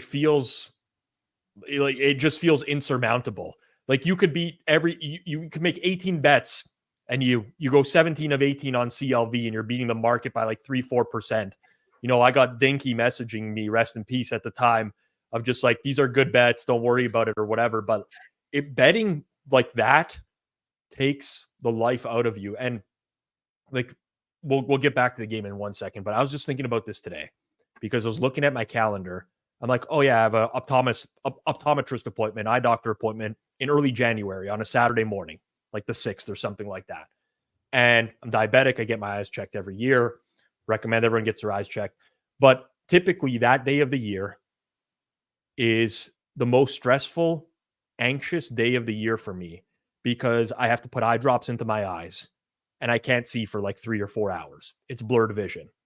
And I think to myself every Saturday on that day, what the fuck am I going to do for hockey bets today? I'm just missing out on the biggest card. 4 hours, I'm unavailable. And this is the first year in a long time where I'm not betting hockey at the scale that I was previously. That's not to say I'm not betting it. I am, but it just doesn't consume my entire day anymore. Yeah. And it feels so good to see that on my calendar and be like, you know what? Fuck it. I might miss some goalie news that day or whatever, but life's going to go on. So it's really changed. Yeah, dude, that's the thing. I can't function with the fact that like I might miss something. It drives me nuts. Like I cannot, if I'm away from my phone for 5 minutes, it's like anxiety. Like I'm going to miss something. I'm going to miss a money-making opportunity. Yeah. So I'm looking forward to when I can get to that point. Nice AJ Brown completion. We need a touchdown from Philly. Do you have any action on the spread or total in this game? I don't. I don't. I'll be rooting for the Eagles to cover for some people that I work closely with that they ended up with very good prices on the Eagles. How many tackles? Did Tariq Woolen just make a tackle? He did. I can tell you. How many tackles does he have? I have under 3.5. Like that was his first of the game. I thought it was his. I thought he had one already. They have not given him. They only have him marked on the official. This is the official NFL media live stats. Okay. They only have him marked for one. So he got benched before the game. Like news came out, and his tackles were up at a lot of spots at 3.5 tackles. I appreciate you sending that info over while I was telling you I was going to hit the Kenneth Walker overs. Appreciate that. You know what? I didn't find out till like 8:05, so it was a scramble. Yeah, it's true. They do change them a little bit. Devontae. There we go. G-Stack is sweating the under here, also at a very good number. I am sweating actually second half under in this game right now. So I don't want to see a touchdown. I think we're at 17 in the second half. Did you play that because of Berry Horse, or did you play that on your own? I played that before. Sorry. I played it in a rush because Berry Horse sent it. However, I was in the process of telling the people how I liked the under in the second half when he sent it. Hurts is going deep. What a joke. Wow. What a joke. Dude, that ball hung up in the air but you know what? That's like the first time that they tried a deep shot tonight too. I feel like I haven't seen any. And they have everything underneath all game long. I know he got one-on-one, but yeah. Former Giant. I'm looking at the live props right now. Julian Love, Obviously, who's actually Seattle. only starting, but it's comical because he's starting because Jamal Adams is out. And Jamal Adams would have got burned so hard on that deep ball as Oh, well. for sure. For sure. Oh man. Oh man. It's funny. So I was talking about you guys on the Forward Progress Twitter page. Yep. You wrote Prop King Hitman joins the show. And Who could that have been, Jason? That may have crafted that tweet for Forward Progress. dude, it's crazy. So for my service this year, you would think all right, props are such an easier market and everything. On regular season, sides and totals, I'm 45 and 33, 57.69%. And on props, I'm 54.7%. So you should. It doesn't even seem believable. It doesn't even seem believable. So I should change your name from the Prop King to the Lean King. I got to go back. There we go. There we go. Lean King. Or you could just use Jabroni. Jabroni Hitman joins the show. I feel like I got a good one. Or you could just use lying tout, because they'll say he's 1-12 on a show, but he claims that he's what did I say? He claims he's 45 and 33, but he's 1-12. No way. It is a little bit disappointing that that deep shot, which I did not realize in real time, was to Quez Watkins, who we did play on the anytime touchdown market today. Oh, wow. So he got his shot in the end zone, but you can see why he probably shouldn't get too many more deep shots. I don't know if I'm going to be on. I'm sorry to disappoint everyone fading, but I don't know yet if I'm going to be on Wednesday. We might have to get you to send a pick in. I was thinking about that this week. Oh no, don't do it to me. Don't do it to me. If you write out a script, I can do it all for you. Just I would rather him record like a minute video before the show. That would be good. The only problem is, what if it moves? That's the only thing. Well, we'll make him record 3 of them. He hugged Quez Watkins' jersey, but he sure did. Yeah, I don't know. I mean, you know what I'm going to do? I'm just going to record. I'll give something out at 3.5 on the record. And then 15 minutes before you guys are going to post it, I'll give it out on my service. I'll move it to 3, and then we just have to cancel the whole thing. Sacrificing your service members for wow, to avoid a bet that. Because then I'm just going to give the faders. I'm going to give the faders a better price. True. Nobody's tailing it. True. So I'll give the faders -3 on the other side. Forward Progress viewers definitely appreciate that.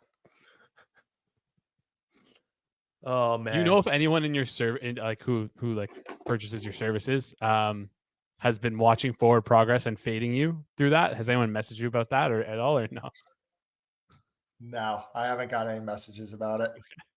PA's in it. He sees everything, so maybe he's been. He told me he's been fading you your best bets recently. So, but I don't know if I was supposed to tell you that. We're gonna keep that between us here. He might be watching, and I might. It was supposed to be the Vikings, and he bet the Vikings. Yes, and it was the Bears, and of course TA will fade the Bears because he's a hardcore Homer Browns fan. The funniest thing I saw during the chat was when we were doing the Wednesday show was someone accusing TA of being Jonathan Gannon because he just defends him so much. He loves Gannon. That's why TA loves Gannon, man. Huge Gannon guy.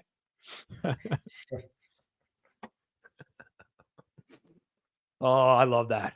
I don't know what the hell Seattle's doing. Yeah, this is not a real team.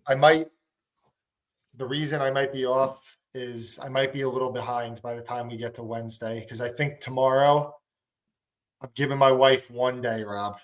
Yep. 1 day since August. I'm giving her 1 day to maybe go into New York City and do all the BS. Yeah, you can see the Christmas market and stuff, Rockefeller Center and the big Christmas tree. You're going to go skating too? I did last year. So do that. I might give one day, and then might be a little bit behind. Might be a late night. So we'll see. I'll let you guys know tomorrow. I'm sure everyone. Who are you going to replace me with? You think? Who's the leading candidate? This guy right here. Want to It most know? certainly is not. Want to know?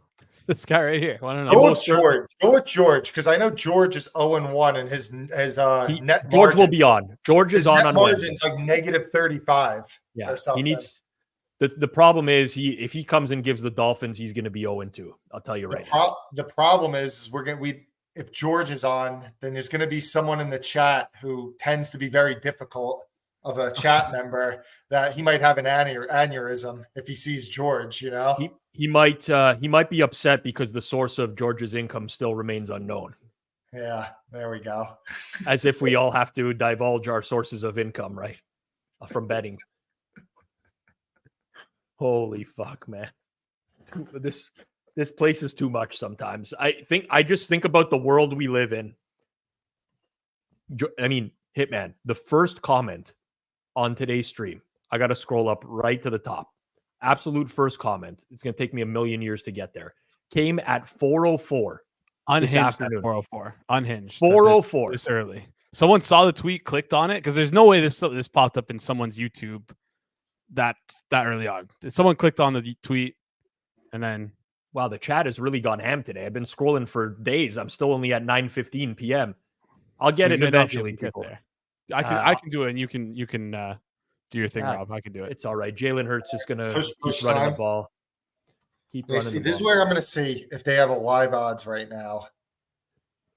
If they put it up like before the tush push, when you know he's getting 2 yards. You know, it's true. Because a lot of times it's late in the game, the live odds will be like 1 rushing yard. 4:04 p.m. First comment, Mr. Blue. This guy is a fraud. Anyone can be a pro better, clearly. Oh my God, Jalen Hurts at 60. Tell me someone got that on FanDuel. Picked up that yard. 2 yards. Up to 62 yards total right now. And what was the live line? I think it was just like 1 or 2 more yards. You know what? That's a really smart look. Really smart look. I didn't even think of that. It was so I'm just looking around at different sites right now because they'll take it offline. I see over 61.5 minus 175. I guess because of he's at 62. Yeah, but what about They're Neals? factoring in the QB Neals. Yeah. But wait to see if they get to a short yardage. Yeah, it's true. That's a really good look. Got to sweat those kneel downs, though. Yeah, but if he gets into a short yardage situation, we're getting 2. We'll have like 3 yards to spare. Well, okay. Moretto says George is replacing Eager this week. I know Suma's back. So I don't know. I assume Moretto will get this together 2 hours before the show because I'll let you. I won't leave you guys hanging too. I'll let you guys know by the afternoon. Well, don't worry. Don't worry. You take your time, man. You can have a whole day of skating, seeing the Christmas tree. You know, it's not even the same day, but yeah, I'm just gonna. I need. You know, a wise better once said that sometimes you lose your mojo and you gotta take a week off. Just need to clear my head. I got absolutely murdered on props this week. Yep. It's amazing. Sides, totals, and live is what kept me. I actually didn't have that bad of a. It probably was break even because I ran really well, assuming Philly can close this out. This -3. Big second and third down going to be incoming here. I say third down preemptively. Ooh. Posted a 9-hole score of 48 at Ocean Acres Country Club there from the Whites, huh? I was unhinged that day. It was Saturday morning. Well, and I sent one of my guys to AC for me in the morning because the game started at 1. And I was in a rush to play because I wanted to get back to – I played at 9 in the morning and everything. I was unhinged. He's texting me. He doesn't know the instructions. He ends up betting. He texts me he sends me, he's like, this one specific book. He's like, yeah, they were taking 1,000 on everything. They usually take like 250 for me. He's like, yeah, they're taking 1,000. I'm like, that's great. Whatever. He sends me a screenshot of the tickets, and it's like 12 tickets. Wow. Yeah, I'm just. Oh, of course. What, it's like 12 tickets, and there's one at the top of the stack, obviously. And he bet the under instead of the over. And so it's one ticket in. Yep. And I'm on the course. I'm trying to focus and everything. I see this. So I just start going, like, dude, what are you doing? You bet the wrong way. Like, see if you could go back, see if they'll void it. Then we're going back and forth. He's like, well, they don't know if they can void it. They got to call someone. Then I'm debating, is this even worth it to bring attention to my just a complete disaster. So I couldn't focus. I had 20 putts, couldn't focus. Yes. Not my guy. Now, how do you explain the Thursday morning round of or afternoon of 47 at Ocean Acres Country Club White, 43% fairways in regulation, however, only 11% greens in regulation. What happened there that caused you to become unhinged on the course? I just suck. But if you go back to round before, what does it say? 91 at LBI National. Oh no, go the round before that. 81 at the Links at Brigantine Beach. Brigantine, right in Atlantic City. That's your best score right there. Tied for, yep. I see that there's an attest here as well. Who'd you pay to attest that one? One of my top partners. Let me see who this guy is. He's JC Props on Twitter. He never posts. He's a little bit of a no name. Oh man, this is a great scorecard, man. You really pissed the back nine. I know. I had a 38 on the front. You were tearing it up, man. I know. You double 10. Yeah, I'm a mental midget out there. That's the problem. I'm a mental midget. Little person. It's 2023 Hitman. We have to retire. Yeah, I'm a mental little person out there. I let one bad shot affect me. I'm with you, dude. You should see me the first hole. Depending how my drive goes, it sets the entire day for me. Dude, go to the 47 at Ocean Acres on the front nine. Look at my first hole. Let's see. Loading it up. Oh my God. A 10 on a 5. Yeah, that'll ruin your day, man. That would ruin. And then you went bogey, bogey, bogey, bogey right after that. Yeah, I can't handle stuff like that. I get in my own head. I'm talking to myself. I lose the confidence so quickly. It's sad how many times I've left in the middle of a round. It's probably happened like 4 or 5 times. It's tough, man. It's a tough game. I love it, but it could beat you down. It could beat you down. Yeah, I love it. It's gonna be, once the Super Bowl ends, it's gonna be sick how much I play. Yeah, I'm gonna be playing more than tour members. Yeah. So that's what I'm hoping, man. That's all I hope for in life. We'll get out there. We got the Hammer Invitational coming. Me and Pizzola. Yeah. I'm already kicking everybody else's ass at the Hammer on this trivia contest. You go out and say, like, oh, no chance or whatever. Eric should be minus 400 or whatever. Do I get my credit? It was impressive.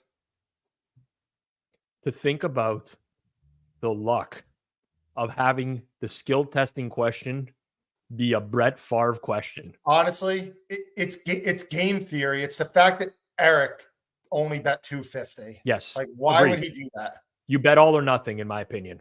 Exactly. Especially when you know the most. Like, have faith in yourself. Who did I seed higher than you?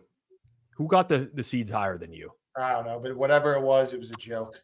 It was Eric, TA, Hitman. No, Hitman was a 5. Sorry. TA, George. Yep. Who was the 4 seed? Were you the 4 seed, Hitman? Did I give Suma a 4? If I gave Suma a 4, it was a bad seeding. Yeah. In hindsight, that was bad. Because I forgot. Noah Fant dropped that.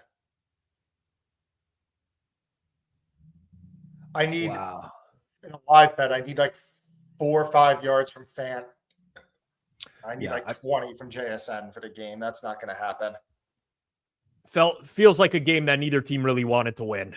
Just give me one of them. Give me Fant right here. Give me Fant. Yeah, you got him. Boom. All right. Now we get greedy. Now we say, let's give us JSN. We got one. That's three for 16 for Fant. No. 16? Yeah. Oh my God. I guess I needed more than I thought. I need another half yard. Really? It's 3 for 16. No, are you serious? I'm actually serious. Yes. I'm actually serious. I'm not. Yeah.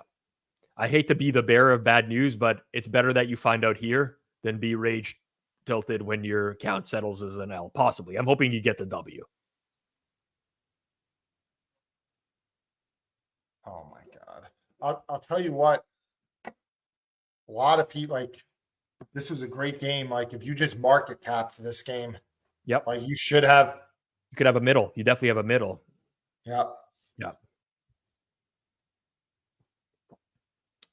Yeah, I know a lot of people who played the -3s, and they definitely didn't play back.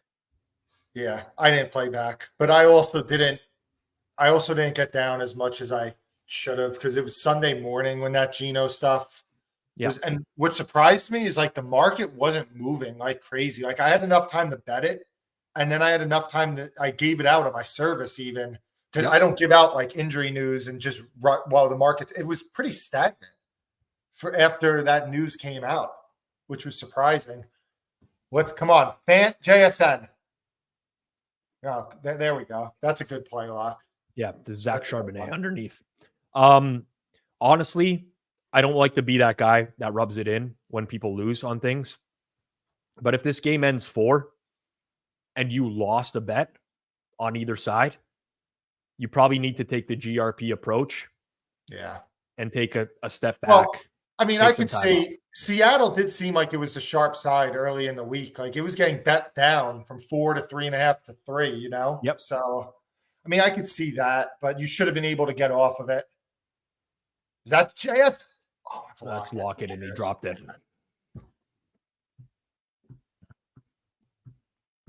JSN and Lockett just look the same.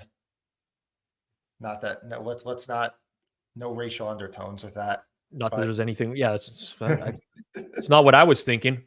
If people were thinking that out there, I actually have a funny story. I don't want to say it I'll say it once Locke throws this peck. It was about the Rashard. You saw the Rashard Mendenhall tweet? I did not. I'll look for it now. All right, we'll look for it after JSN gets a 20-yard catch here.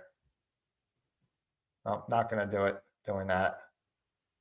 Instead, Metcalf. Oh, my God. Oh, my goodness. Dude, these corners cannot make plays on the ball.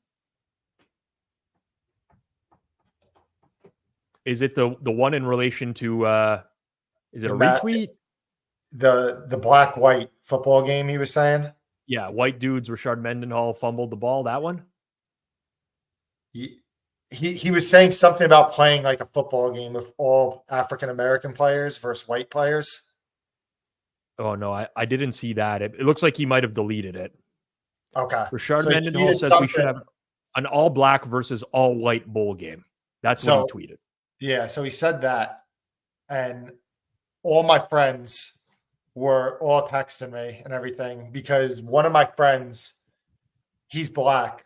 When we were in high school, like senior year or something, I was like a top 100 Madden player in the world. We did that. We did a fantasy draft and we were like, we're going to play to make it fair.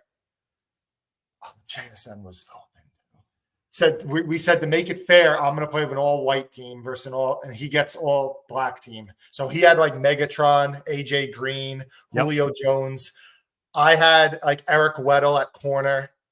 Like, what other white safeties were around then? Is Eric Weddle at white or half black? I don't know. He was on my team, I think. But I had to play all safeties and everything. Like Wes Welker was my wide receiver one. I think maybe I had Jordy Nelson, something like that. We played the whole game to see if I could beat him. doing that. So this is old. This is like, is that? Wow. Oh my God. JSN. Wow. Now I The realize I'm bullshit gonna lose Eagles happens. -3, but Unreal, man. You win one bet, lose the other. It never fails. How many timeouts does Philly have? Philly has all 3. All right. With Jake Elliott. Jake freaking Elliott. Question. Jake Elliott. The all black versus all white game. Yes. I don't know why I'm still thinking about this, but I am.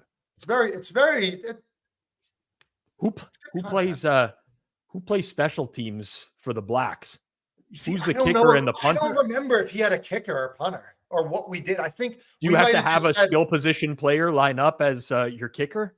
I think we just said you're allowed to draft the white kicker and you're allowed to draft the white punter. I think that's what we did. Or do they have to go for it on every 4th down? Presley Harvin. This was 12 years ago when we did this. Yeah. Okay, Presley Harvin. I had JSN over 3.5 catches and over how many yards? He went over yards, right? JSN is 4 for 48. Okay. Yeah. All right. So now we get the Eagles to bring this to overtime. Man, that's a really good catch. Like fingertips, and he's being held by Bradbury. You hear the phone? Oh, yeah. Oh, and Metcalf went over? Yeah, Metcalf went over too. Yeah, 5 for 78. It's the one thing about overs, Hitman, and why they're so appetizing for the square bettors like yourself, because you can cash. You have the entire game, and your bet is always live. Always live. Yeah, I did. I had those guys over, but I bet a lot of it before the lock stuff. But Metcalf, I stopped once lock happened. JSN, I kept going because JSN actually had 8 targets with lock last week. And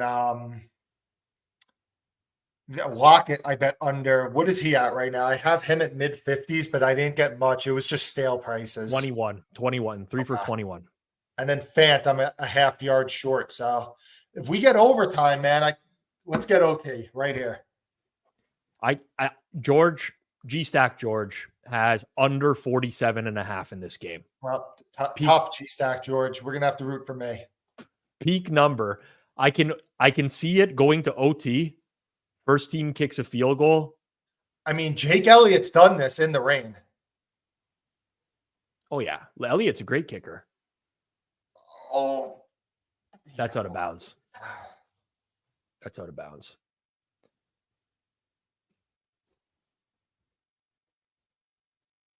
It's funny, like, how psychology works, because, like, I made no money. I had just as much on JSN over as the Eagles. So I'm probably going to break even on that whole sequence. But because I've been getting murdered on props this week and crushing sides and totals, like, it just feels good from a psychologically. Be like, oh, I finally won a big prop. No, I totally understand that. I get that. Oh, wow. Yeah. It's a lot of space. I bet Hurts under 37.5 rush yards. He might get 137. So he's up to, with that run, he goes up to 82. Yeah. Whatever, man. It doesn't matter how much your bets win or lose by. It doesn't matter. Fezzik has Seattle in the contest, right? And would you go in the contest? I'm gonna guess 3-1. I know you had Chicago. You would have had Chicago. You would have lost Tennessee for sure, because that's a very, very stale price. Yeah. I think he played the Giants. And then that makes sense. So he would have been 3. This will be 3-2 then. He's right, 2-2. Fez, I'll take the push on Philly -3 if you give me a cut of. Oh, what are you doing, Hurts? I don't think that's a pick. I don't think Did he so get his either, feet in? If he got his feet in, that's incredible. Great pick by Julian Love.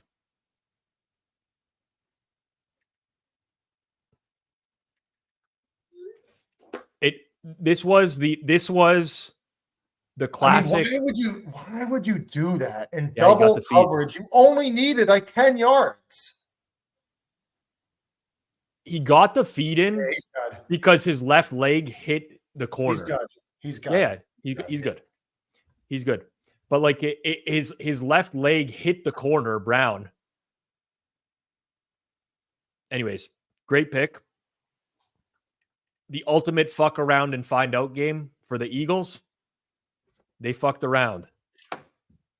And they found out. What a pick, man. What a game. And by what a game, I mean, what a last 5 minutes or so. What are they reviewing? They just got to make sure, I'm sure. But did he juggle the ball out of bounds or anything? I thought he controlled it.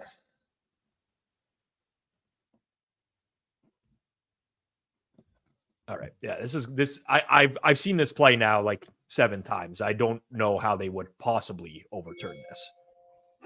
That means that the Jalen Hurts rushing yards overs. Did you get in on the Purdy MVP stuff?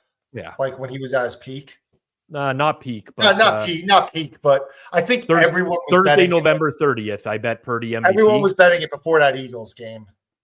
I don't know what game that was. I bet it at 14-1. Same. And same price. I played minus 150 while Lamar's game was going on before let's talk about this really quickly. Before this game had like an orgasm about Lamar on national TV. Oh my God. You know what? I will say Lamar does have some plays that you're just like, fuck, this is like. My whole thing is like Lamar, like, don't get me wrong. He's an excellent quarterback. He's having a very good year and everything. But like, even if they beat San Francisco, like he still shouldn't be favored over him. He hasn't had nearly as good of a year, even if they beat them. I agree. It would take like Baltimore killing San Fran. But here's what I don't get, Hitman. Like, I don't know if I'm crazy. I don't understand what all the Josh Allen love for MVP is. Even if the Bills go on and make the playoffs, they way underperformed expectations this year. He just beat the Cowboys by having like 80 passing yards in the game. I don't know what the hell they had, but they had nothing. Like, I don't know how he's going to win the MVP, even if they go on a run. He had 8 completions yesterday. I mean, someone talk me into it and give me the argument, but for most of the year, people thought Josh Allen was playing like crap. He was consistently in the media for underperforming, and now they're going to go on a run at the end of the year, and he's going to win MVP against Purdy, who's been at like this all year. I don't buy it. Yeah, no, it's not. I don't think there's anything he could do. Even it's going to be too tough. Yeah. Like I feel like Purdy would have to get embarrassed against Baltimore. Yep. And then Lamar would have to get beat by Miami. And then Dak would have to kill Miami. Or but like even then. I actually do. I think Tua is way I don't think Tua is going to win MVP. I think he's way more live than Josh Allen is. Because Tua is going to have the game against Dallas and Baltimore down the stretch. And like he wins those games and maybe Baltimore beats San Fran. And like you have that scenario that's developed now where, okay, Tua beat Lamar and Dak and Lamar beat Purdy. Like there's a scenario where that could work out. I have one last thing before we get off. Did you ever watch Jalen Hurts play at Alabama? Yes. I have a friend, he might be watching. We argued about this guy every game of his career. He said how good he was when he was at Bama. I said that he was pathetic. Was he not pathetic throwing the football at Alabama? He was. I thought Hurts was going to be a terrible pro because of what I saw of him in college. I didn't think he'd be a pro when he was at Bama. Oklahoma changed a lot of his stock. But I'll do you a favor. I know you got to go. When I'll show you, I'll send you a YouTube link of like an every throw. Like they have every throw in like certain games. I'll show you some of this guy's, and then you'll say it's the biggest miracle of God that this guy is a top 6-7 quarterback in the NFL right now. But I don't think he is. I honestly don't think he is. You know, we talked about this in the first half of the show today, but like Eager came on in the beginning of the year and he basically said that like Dak is way better than Jalen Hurts and he just doesn't get the credit. And like, I'm very confident in that. The argument I've been having with the guy now is Lamar versus Hurts. And he says I'm insane for saying Lamar. No, in a heartbeat, I would take Lamar over Hurts in a heartbeat. I agree. Anyways, Hitman, congrats on the late wins tonight. That's all the right, square, everybody, the square gets tune in on Wednesday. If I'm not there, it's a plus. If I send something in, you get to play the other side. Maybe I'll move it even a half point before, then you get better price. So good vibes, everybody. All right, that's Hitman, everyone. Gonna enjoy a nice day with the wife in New York City tomorrow, and then decide whether or not he's gonna send in a pick on Wednesday. I really hope he does. Appreciate everyone in here again tonight for another banger live stream of the Seahawks and Eagles. On your way out the door, smash that like button. Just do me a favor. Tell YouTube you enjoyed the content if you did enjoy it. Also, if you're not subbed here on Forward Progress, make sure you do so as well. If you are in Canada, make sure you check out Pinnacle Sportsbook as well. You must be 19 plus. And as always, please play responsibly. I cannot recommend the Sportsbook enough, and I'm very proud to have them as a sponsor here on Forward Progress. I'm back Wednesday for Best Bets, Week 16, 2 p.m. Eastern. We didn't have a show this afternoon today. Had to get pushed due to some scheduling, but tomorrow we do have a show, 2 p.m. Eastern time. It's going to be Cleve TA. It's going to be Suma, G-Stack George, if you want to check that out. And of course, if you just want to check out the live watch-alongs, no problem at all. Thursday night back here, Rams, Saints for Thursday night football. For myself, Rob Pizzola, for all of our guests tonight, Dr. Eric Eager, G-Stack George, Jeff Feinberg, Hitman, and my producer behind the scenes, Jason Cooper, the porn guy. This has been another live watch-along of Forward Progress right here on the Hammer Betting Network. Everyone, enjoy your night. Have a good one.